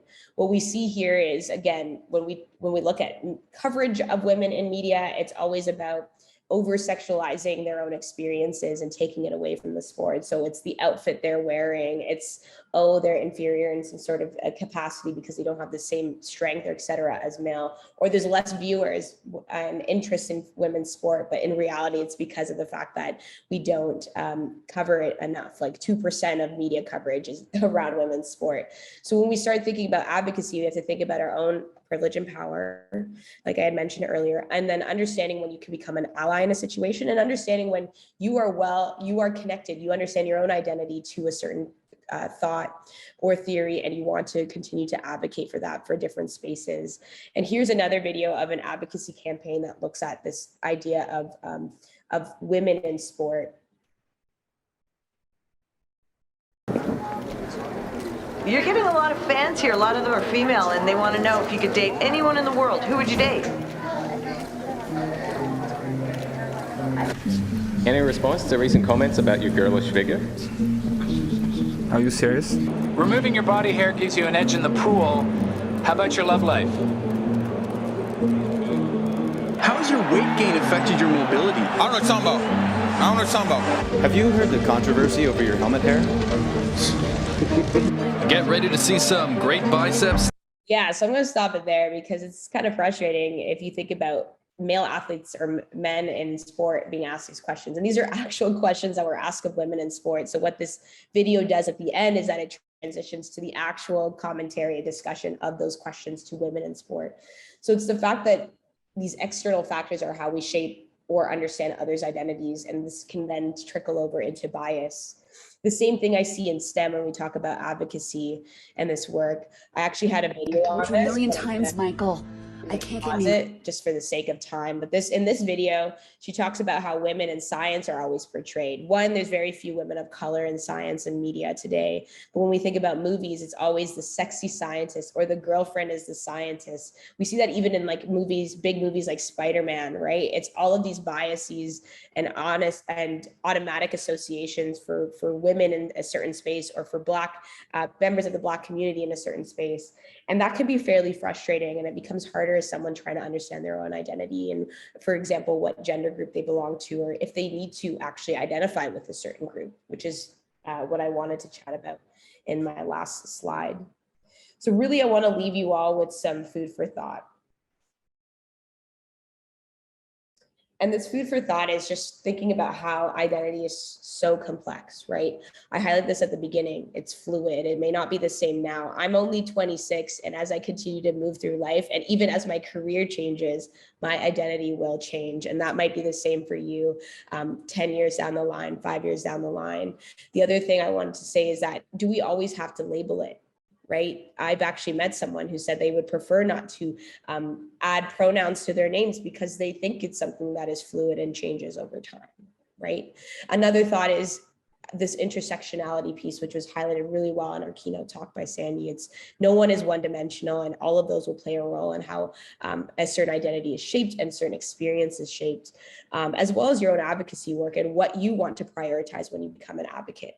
So really, it's not that as simple as what we see. And it's really all of these things of internal and external experiences and power and privilege that shape identity. Thank you, everyone. And I really welcome you all to connect as well. Thank you so much, Olivia. I think we have time for just one question. If you can stick with us. What are your goals for the future as an advocate for equity, diversity, and inclusion? I mean, a lot of what I talked about could be personal and individual, but because so many of our experiences are impacted by these external and organizational factors, I'm really looking to make some sort of like systemic change. So here at Schulich, a lot of the things that I do is changing the graduate student experience, because what you find is that graduate students are overworked, stressed. Our mental health status is often something that is less prioritized compared to the undergraduate level. We have fewer resources. So some things that we're trying to change at the beginning is how we establish mentorship roles when you become a graduate student, because you're almost working way more one-on-one with a mentor or a supervisor in this case, right? Especially in science.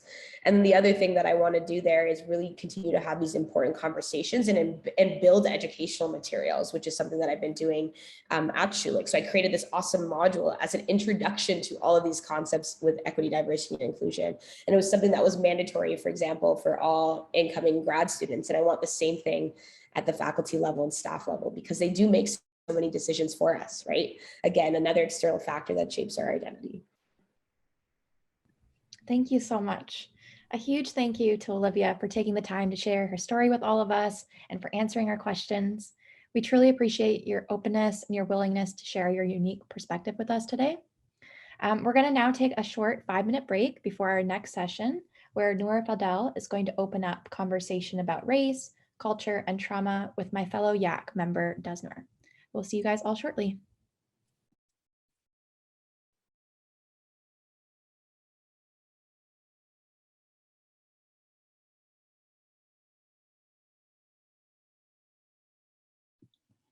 So hi everyone, my name is Desnur and I'm also a YAC member. And before we begin again, I just like to extend a big thank you to Olivia and Ella for that insightful session. Your conversation was so incredibly thought-provoking, and I personally learned so much about the different facets of our identities and how they're formed and represented today. So now we'd like to continue those conversations. And for that, we have Noor Fadel here with us today. Noor is an award-winning educator, spoken word poet, and public speaker. Drawing on personal experiences, Noor examines the role of race, culture, trauma, and mental health through student and racialized women experiences in Canada. So let's have a conversation with her about her experiences and intersectionality as a whole.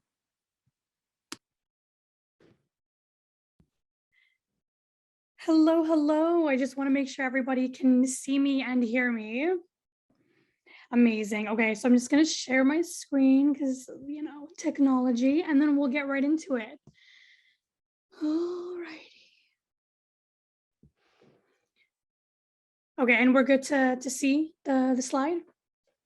Okay, amazing. Hello, everyone. I am so sad I cannot see faces today, but that's okay. I'm very happy to be here today and to get this opportunity to speak with you all. And I hope you enjoy my little presentation. My name is Noor Fadil. I am an Iraqi Canadian. I was born and raised in Canada. Parents originally from Iraq, and I am, as mentioned, a spoken word artist, a public speaker, and I do a bit of everything. I'm a very creative person, aka a Pisces, so I'm all over the place. Before we really want to get into this, I do want to, I would like to acknowledge that I am residing on the traditional, ancestral, and unceded territory of the Coast Salish, Squamish, Stolo, Tsleil-Waututh, and the Musqueam Nations here in beautiful British Columbia, where I am. So I'm happy to be joining you all. Wow, I feel like I cannot beat the previous presentations. Those were absolutely so fantastic. I felt like even myself, I learned a lot more. So I hope that I can be able to do the same for you all. So we'll get into kind of just having this a little question. Obviously there's not really like a way that I can interact as fully as I want. So maybe just kind of have this thought to yourself and what does intersectionality mean to you? And we'll kind of get in a little bit more into this during my presentation. So I do want you to take a minute to think about this. What does it mean to you? What do you know about it? What do you not know about it? I think that it's so important for us to realize that individuals, we all have different levels of where we are in our understanding of different things, and that's okay. Even myself, as I said, I think I've learned a lot in the previous two speakers. So it's always an opportunity to be okay with the amount of knowledge that we have and really go from there. So yeah, kind of take that moment to think to yourself what intersectionality means to you. For me, when I think of intersectionality, I think it's really important that we, really consider the differences within each other. As mentioned, I am an Iraqi Canadian, but my Iraqi Canadian experience can be different than all the other Iraqi Canadians that there are. We have to understand that each person goes through life differently. The people they're around, the background that they come from, their circumstances in life, all give them different things that they go to. And it's so important for us as individuals and as a community to, be very open-minded about that. A lot of the times we tend to, sometimes within ourselves, have like this battle of, I went through worse, or your experience is not as bad as what I went through, or my own experience isn't as bad as somebody else's, and that's why I shouldn't complain or I shouldn't feel the way that I do. But that's wrong. I think it's very important that we, acknowledge our own experiences and how that really is different for each and every one of us.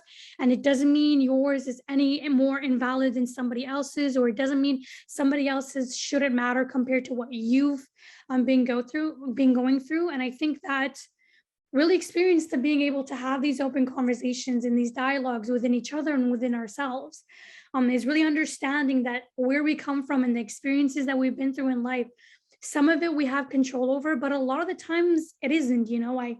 Unfortunately, I was born an Iraqi Canadian. I can't change that. So to live within the boundaries that I've set with me already, it's important to know that other people have that differently as well.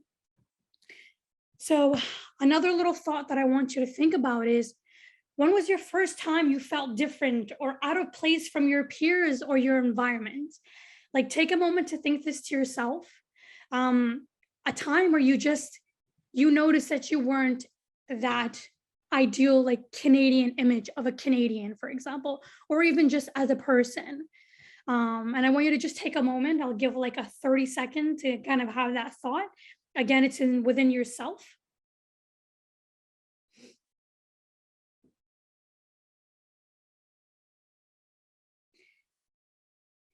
Alrighty, so you can feel free to keep thinking. Some people may not know the answer to that. Others can have that vivid memory, like myself, of kind of like the first time that we felt different. And this is where I'll be kind of talking about me and myself and my personal experiences and kind of where and how I got to where I am today and the constant challenges that I face. So again, I was born and raised in Canada. My parents are Muslim. I am Muslim. I was born within an immigrant family. I was a first generation Canadian. And I think the first time that I felt different was, and it could be something, where back in the days, I didn't think about it as much, but the first time that I really felt different was at school when I was in elementary school, I think it was, and I bought Arabic food with me at school. And, we have a lot of good like spices and like ingredients in Arabic food. And sometimes that was unusual for some of the students that I faced. And I remember feeling embarrassed sharing my food or opening my food in public. I always wanted to get these things that other students got, like those little Lunchable packets or like your typical PB&J sandwich. I never wanted to like bring my own like rice or soups or stews because anytime that I did, kids always looked at my food really gross. And so I felt embarrassed to share that. And I really bring up this experience because as the years went on, I never saw myself as different. I always, obviously we're all different, but I didn't think that I was different in a negative way growing up until like each kind of year that I get a little older, I start recognizing that it's not that there's anything wrong with me. It's that other folks have these already kind of set bias ideologies of who I am simply because of the way that I was raised or my culture or my religion. And for a very big part of my life, I was wearing the hijab. I was a visible Muslim. And it really kind of from that is, when I first wore it, I was in a school and I wasn't wearing it. And then the next summer I wore it. And it was something that I decided to wear because I thought it was, like that was my Islamic identity. That's how I wanted to show me as being a Muslim. And I loved seeing all the kind of the women and the people around me, like my own mother wore it as well. And so seeing that, I didn't see it as anything negative or bias, or I didn't see it as some sort of like stereotype, So for me, it was something empowering. Unfortunately, with that kind of thing that came along with it, it's my environment around me changed completely. And it's not that I changed, it was the people around me. All of a sudden, the friends that I thought I had were no longer there. Or, were a little more closed off to me. The questions that I started getting, the appearances from people that I was receiving, and for so long, I was like, maybe I'm doing something wrong. Maybe my makeup is not good, or maybe they don't like my clothes, but naturally, when we are raised in different cultures and different backgrounds, sometimes we aren't fully aware of other cultures and religions and different backgrounds as much as we want to be. I think the older that we get, we have a better, responsibility to be open-minded and to learn about these different cultures and stuff, because when you're young, what you see and the people around you who influence your ideology about these can either make you somebody that understands and respects, or can make you somebody that carries some sort of bias, hate in your heart for no reason. And that's something that I really experienced. And it wasn't until, I was in high school did things start getting really severe. I felt a lot of racism in my school, and it was something that nobody took serious, including older figures and authority above me, because racism in Canada didn't exist. They look at it and they say, no, Canada's so diverse. It is. It's diverse. You see a lot of different walks of life, but it doesn't mean that it's not racist. And we can see that with the history of Canada in general and their treatments and the oppression towards the Indigenous people and far beyond, when the Chinese immigrants first came in as well, and the abuse that was done to them and the racism that was done to them. We like to ignore that history and look at it as it's history. So it's no longer present, when in reality, it is so alive and so present. And it wasn't until I felt like nobody was taking me serious when I tried to bring these kind of conversations to the table to these authority figures, whether it was teachers or principals. And every single time it was the same thing. Racism in Canada doesn't exist, or nor I think you're being too emotional. I think you're overthinking this. It's like you want to be. I remember specifically a teacher once told me, Nora, I think you need to calm down a little because you like to be a drama queen. And that was after some kid tried to like, pull on my hijab. And so they called me a drama queen. I'll never forget that. And it was from these experiences that I started feeling like I can no longer express how I feel. I must start fitting into society. So what ended up happening was, in front of my Muslim parents, I would leave the house with the hijab.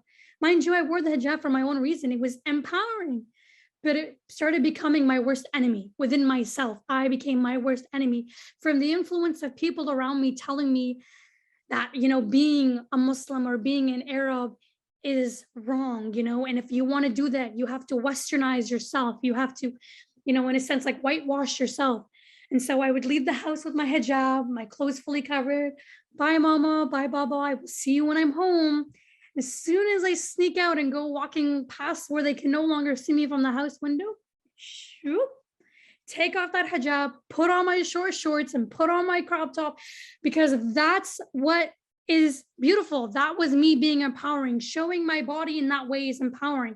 And it is for many women, but unfortunately, when it comes from a place that was influenced from hate and bias and prejudice and without even understanding what that means, you don't longer feel empowered. You don't longer feel like you're beautiful, or your culture or your beliefs or your religion is beautiful, and that's really where it started. And then eventually I ended up moving again and being around in another environment in a school where, I was back with the hijab again and continued to wear it. And then it led to about 2017.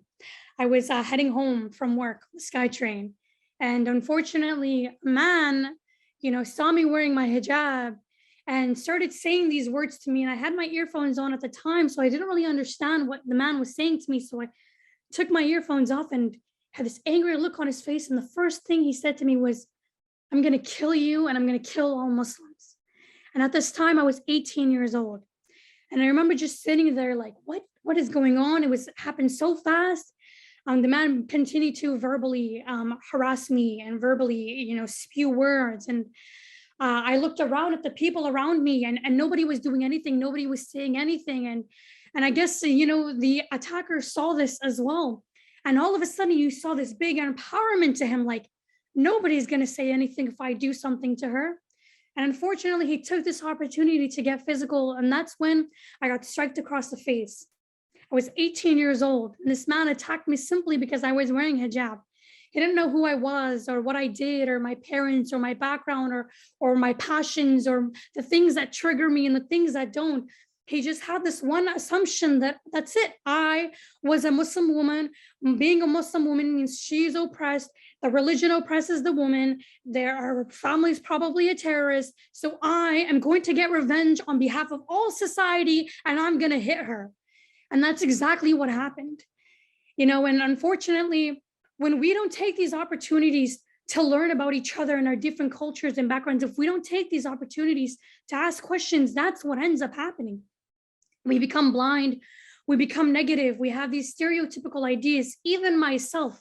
Sometimes, we forget that as a person of color, you too could be racist, you too can be ignorant, you too can have these ideologies about another culture or another group of people that is incorrect. So it's important to hold yourself accountable and to know the things that you know. And if for some reason you feel like the belief that you have, that you were raised around, is hurting or harming somebody else, take a moment before you spew that onto them and take a moment and put it to yourself. Ask the question, this person is feeling hurt by what I maybe say or what I believe. Why is that? What is wrong about my idea that I have?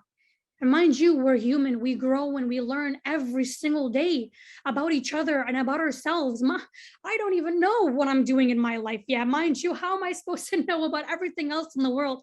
And that's okay. But as young folks and youth, sometimes we have these older authority figures that make us feel like we cannot, stand up or speak up when we witness something, or because somebody's older, they know better. So my opinion or my thought shouldn't matter, but it does. If you see something, say something. If you're unsure, ask questions, look for support. If you see somebody that who could be a good friend, and maybe this person didn't have that opportunity to educate themselves as much as you were from our different life experiences, take that time to, tell them, we have this whole kind of cancel culture going on right now. And I think that we shouldn't shut somebody off completely if they say something or do something wrong. If you know that individual doesn't actually mean it, or it's not coming out of a place of pure just ignorance, maybe they don't know. And that's intersectionality for me. It's being able to understand that other people have different life experiences. Sometimes they're going to have an opinion about me that maybe is invalid, but I might also have an opinion about them that is invalid. So instead of just kind of holding in these feelings or these things and continue to say, to stay misinformed or have these ideas, ask the questions, sit and have those conversations, get uncomfortable. If you feel uncomfortable, ask something. That should be an even bigger reason to ask it, as long as it's, because like in the right ways. I hope you understand what I mean by that. But it is because in order for us to be proud of who we are and ourselves, how do we expect to do that when society around us makes us feel like the person that we are simply because of the way that we live is wrong?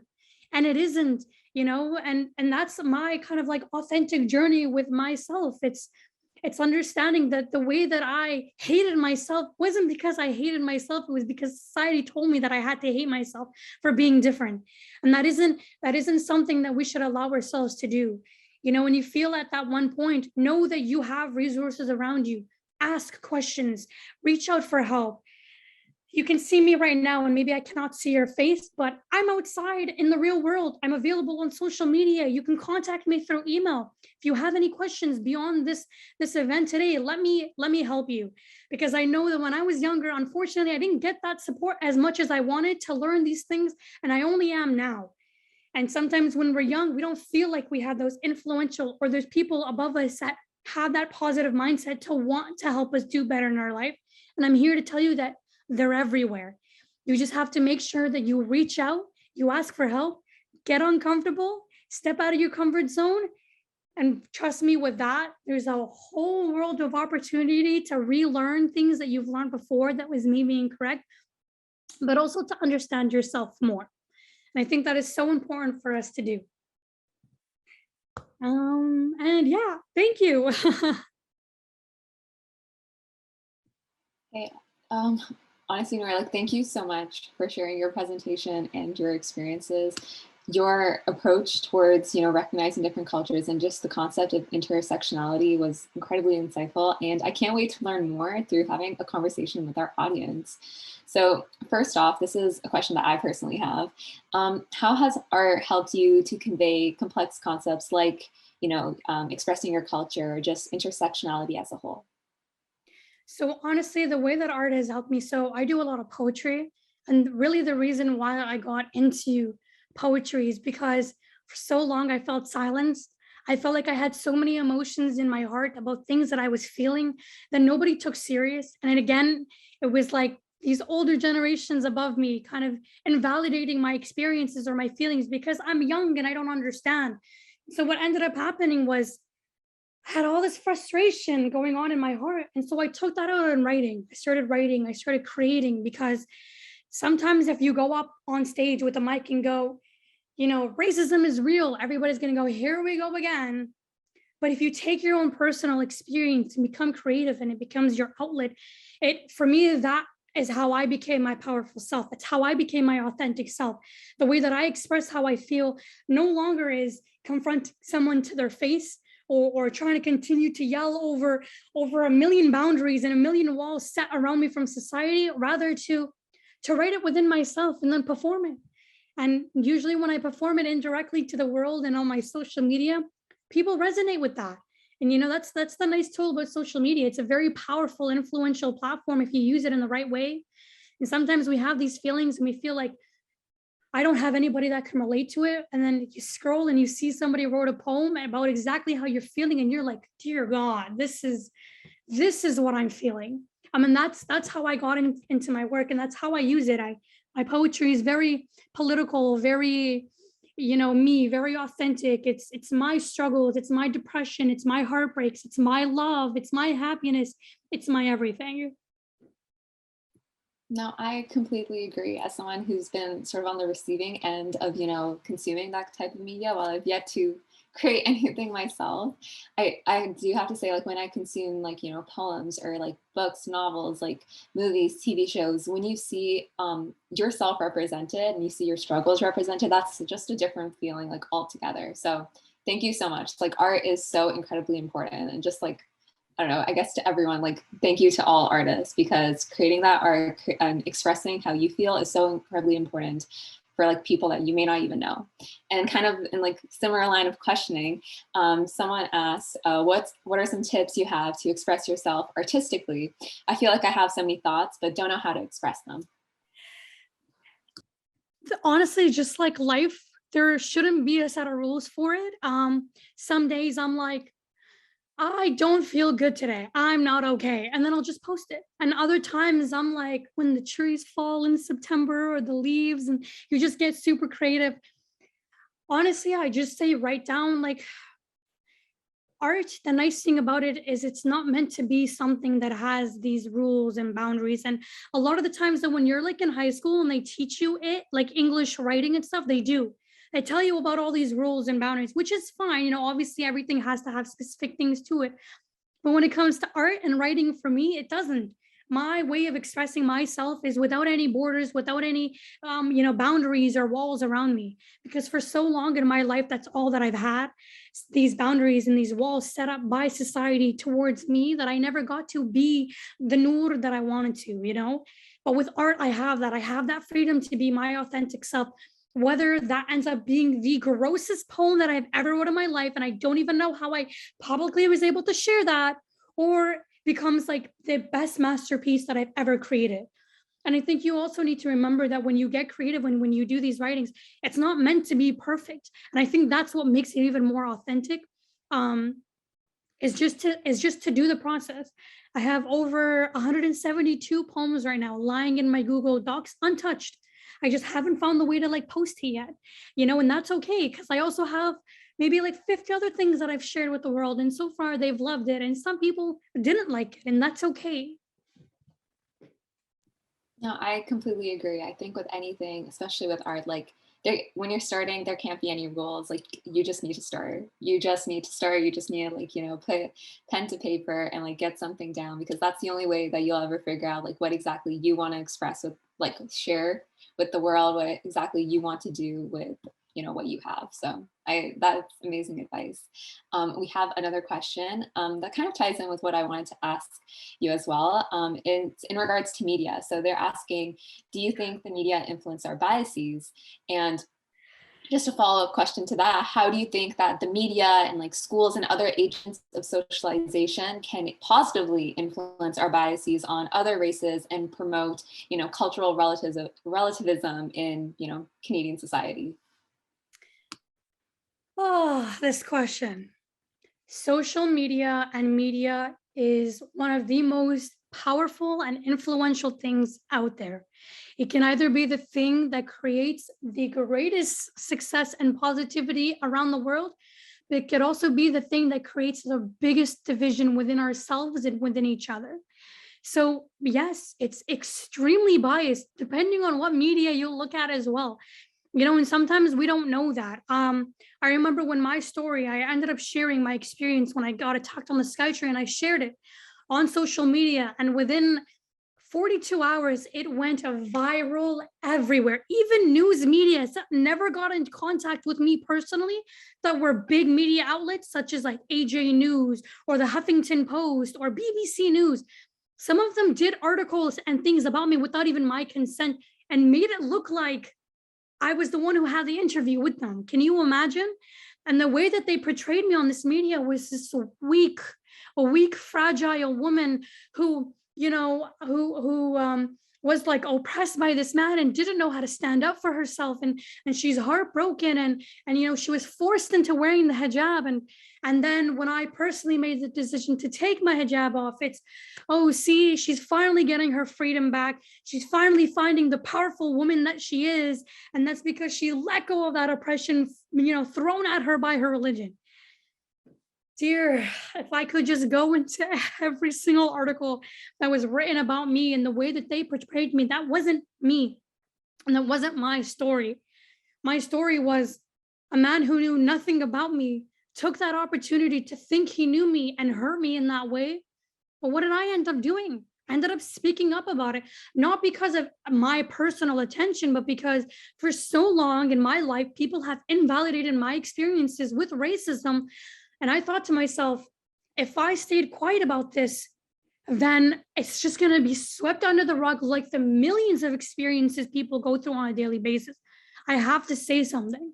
And that's what it was. It wasn't me being a victim or fragile or weak. No, I think speaking up was the most badass thing that I could possibly do within myself, because the more that we bring these things up, the more we have to talk about it. And that's what ended up happening. It went viral internationally. But at the same time, be mindful of the news that you're reading and the social media and the pages that you're following. Think twice about these like influential people that you're following, because sometimes it may seem like they're just sharing unbiased news, when in reality, the way that they word things, their phrases, their headlines could be the biggest thing from you looking at someone as being, a terrorist, to someone being simply just like a young Muslim woman who chose to wear her hijab, for example.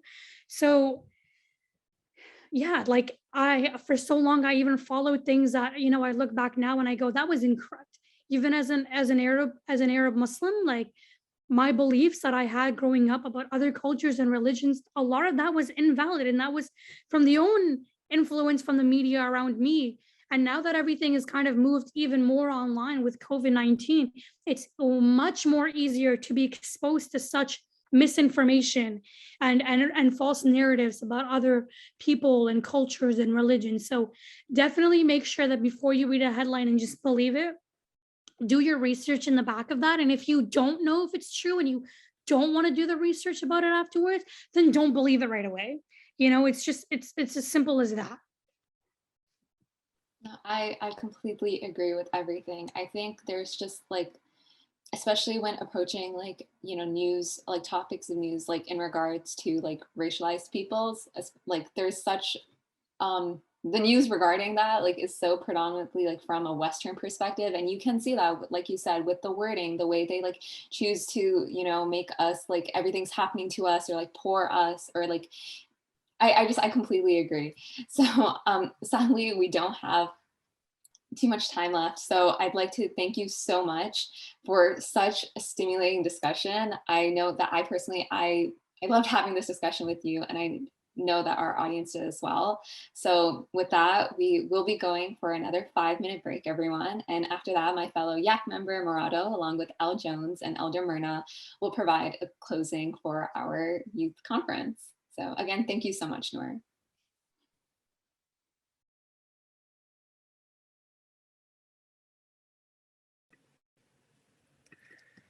Hello everyone, and welcome back to the NFF Youth Conference. My name is Morado, and I'm a youth member helping to moderate the conference. I hope you all have had a wonderful time listening to many of our speakers who have hopefully inspired you in one way or another. Thank you to Elder Myrna, Sandy Hudson, Olivia Gouache-Sabe, and Noor Fadil, who have all spoken so far. A special thank you to Noor Fadil, who previously spoke, and her moderator Das Noor, who spoke a little bit about dialogues and their life experiences. I myself, as an Iraqi Canadian, found a lot of similarities between our experiences. Next up, we have Elle Jones with a spoken word performance. Elle Jones is a spoken word poet, an educator, a journalist, and a community activist living in African Nova Scotia. She's a co-founder of the Black Power Hour, a live radio show with incarcerated people that creates space for people inside to share their creative work and discuss contemporary, social, and political issues. Along with this, she supports women in the Nova Institution in writing and sharing their voices. We now welcome Elle Jones to the conference to read off one of her written pieces that she has created for us. Thank you so much, everybody. I have to move.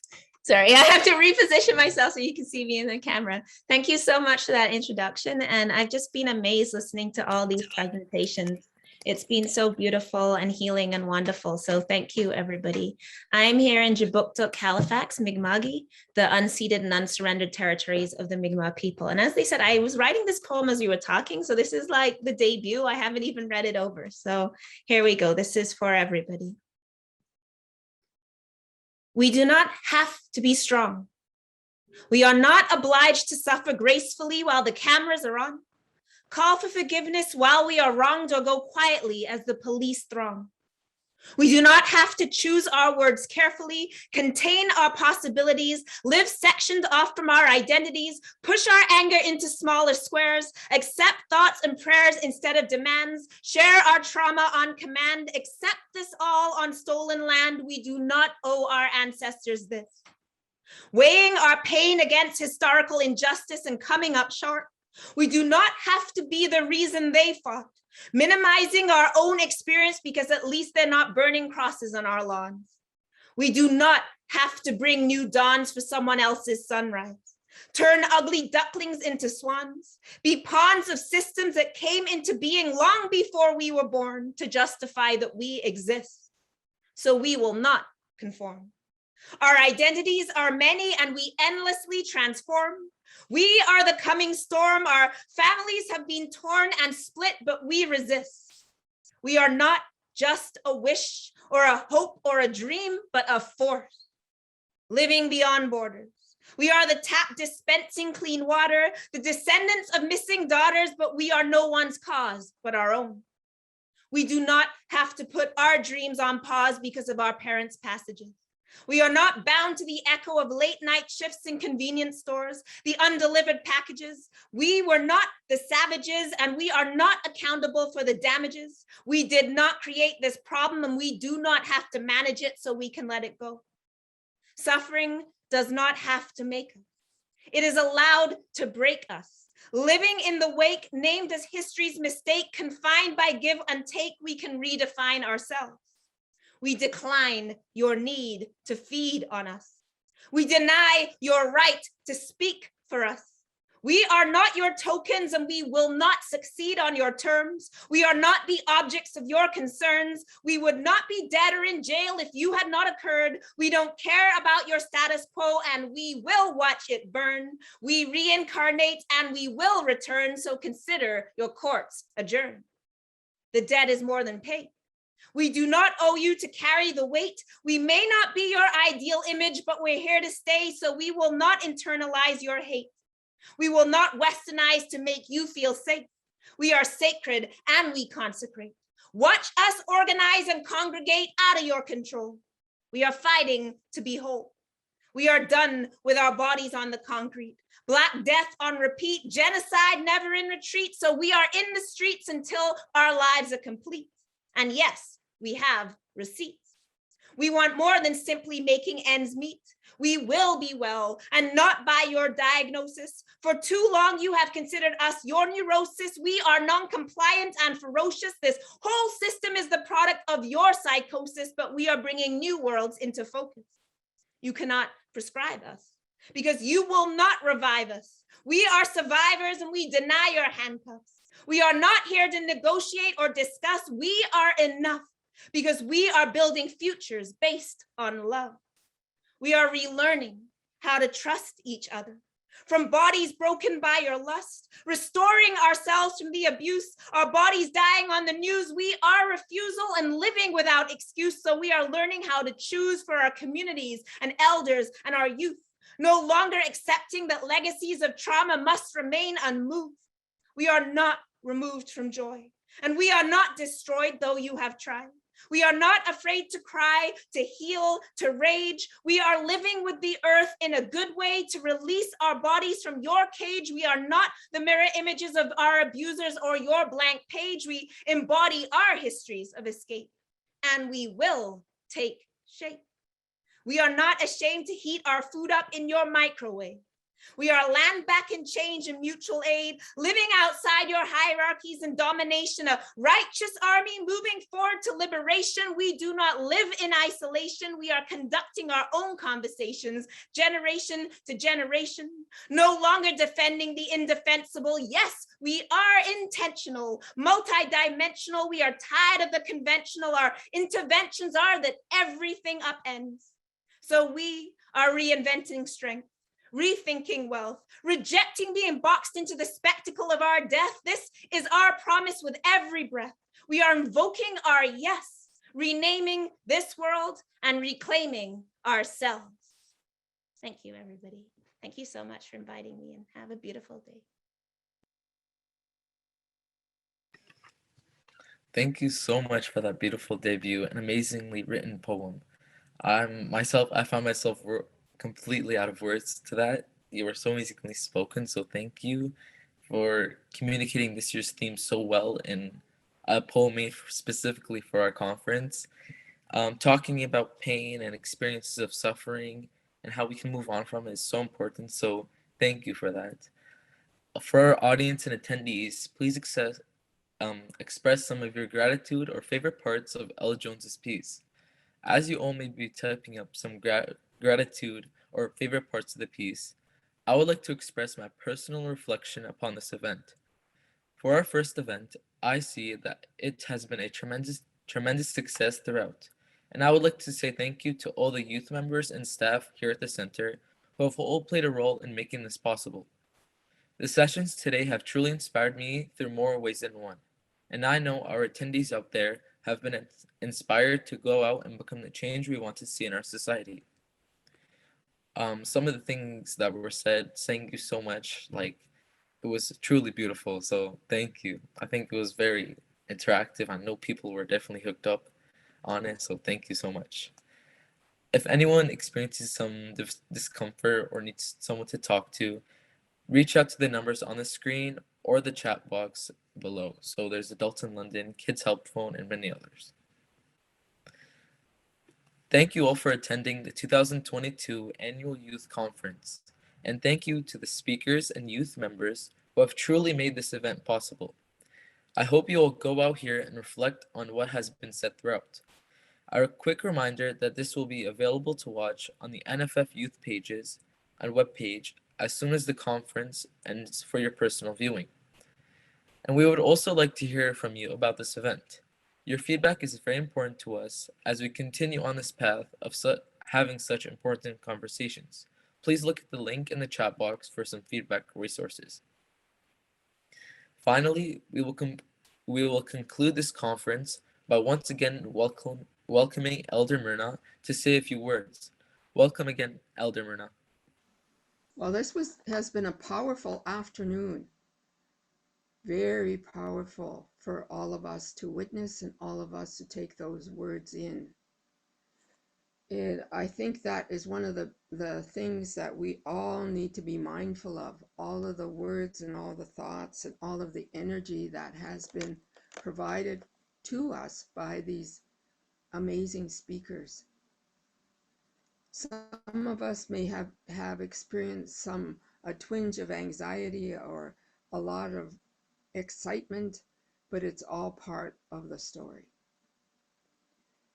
In the way that we approach life is very important, because we need to understand that we are all together as one heart, one body, one mind, one spirit, and one soul. Whatever happens in one part of the world happens to all of us, and it doesn't matter where that is. We are all human. We are all part of those things that the Spirit made at the time of creation. We also have choice, and we always do. Sometimes we don't believe that we do, but we do. All of our life experience is our experience, and all of the lessons that we were to learn here while we inhabit this creation are our lessons. Sometimes we can join with others and talk about our lessons, which is what we heard today. Each one of us is on a journey.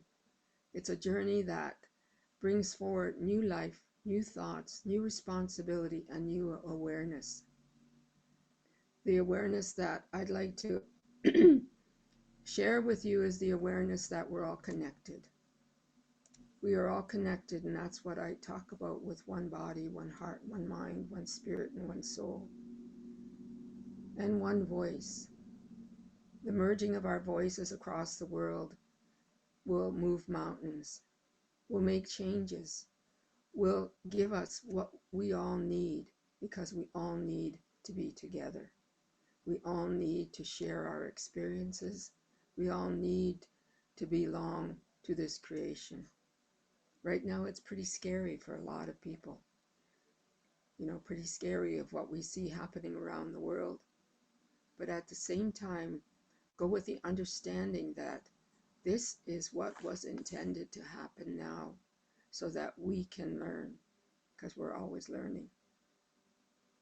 It is also our responsibility to pick up those pieces that were left behind by the people who walked on this earth before us, because they left those things for us to pick up, to look at, to share, to wonder about, and to help make the change in the future, so that your children, the ones who are not here yet, will have an opportunity to have a different world, a different place, a wonderful place to live in creation, in harmony and balance. Those things are really important for all of us, because we are here at this moment in time. And we think about all of those ones around the world who are experiencing pain or grief or misunderstanding. And those are very important things to understand, because it helps us move forward with our lives. It helps us know better from the inside out who we are. And that's really important. It's time for that sifting and sorting and understanding where we are all at, individually and collectively. So with those thoughts, I'd like to close this session with a prayer. I ask any of you who experienced any discomfort or dis-ease while you heard any of these comments or these presentations today, to simply close your eyes right now as I offer these words, and remember to breathe. Remember to breathe, because a lot of us, because of traumas that may have happened over a lifetime or the lifetimes in this creation, we forget how to breathe. So as I do these words, I ask you to close your eyes and take a breath in. And as you breathe in all of the positiveness that creation has for us.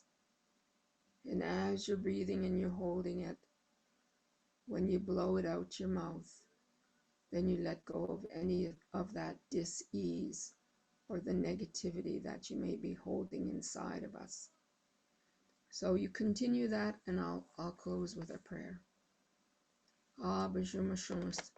Ishkote makasin kwandish nikaz mondo dem. Bikajanon and Dunjaba. Buddha Wadami Odawa Nishnabi Kwanda. Nisvi Madewan. Jimmy Gwachkajem Nado for this most beautiful day, for this most wonderful life. Jimmy Gwach for all that you have gifted to us this day. The sky world, the earth plane, and the underground. All those spirit helpers that are around the world watching over us. I say Jimmy Gwach to you. Jimmy Gwach for the sun that travels across the sky during the day, and the moon that travels across the sky during the night. I say Jimmy Gwach to you.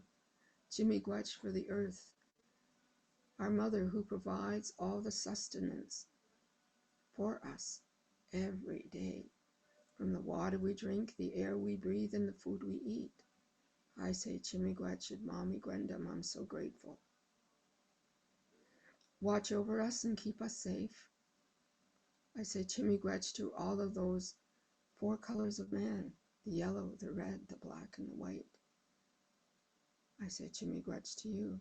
Jimmy Gwach for all of those ones who are following their original instructions. The things that you intended for us all to do. in our part of creation. I say Chimigwech for creation. From the trees, the grasses, the medicines and the herbs, the fruits and the vegetables. For all the animals, the four-legged, the two-legged, the winged ones that fly in the air, things that crawl on the earth, things that swim in the water. I say Chimigwech to you. Chimigwech for all those things we see and all those things we cannot see. The wind, the rain, the ice, the snow, the rocks and the fire. I say Chimigwech to you. Chimigwech for all the spiritual leaders around the world. Chimigwech for the songs, the ceremonies, the drums, the shakers, all of those things that make us whole, to help guide us and help us walk kindly and gently on this earth, the creation that we have before us. I say Chimigwech to you. Chimigwech for taking care of us this day, for watching over our families, watching over the whole world, and help us find that balance. Help us find that which is ours. Help us find the words of love, kindness, harmony, respect, and sharing and caring. Help us to guide all of those ones around us and make the connections in a positive way, walking together, not one person in front, not one person behind, but walking together so that we can collectively build a better place for the ones that are coming behind us. I say Chimigwech to you for listening and being with us, opening up our hearts, our minds, and our spirits and our souls to do the work you intended for us to do this day. I say Chimigwech to you, Kajemnado, Chimigwech, and Nakanagana for all my relations. Aho, Miigwech. Thank you. I'm so grateful for being here. Bama Piminwa, which means I'll see you again. Thank you so much. That was absolutely so inspirational. I know I truly have been calmed by your prayer, Elder Myrna, so thank you so much for sharing it with us. Attendees, please express some of your gratitude for Elder Myrna, along with our other speakers for today. On that note, thank you once again for our powerful speakers and youth moderators, and thank you all for joining us, everyone, for the 2022 NFF Youth Conference. And have an amazing week. Thank you.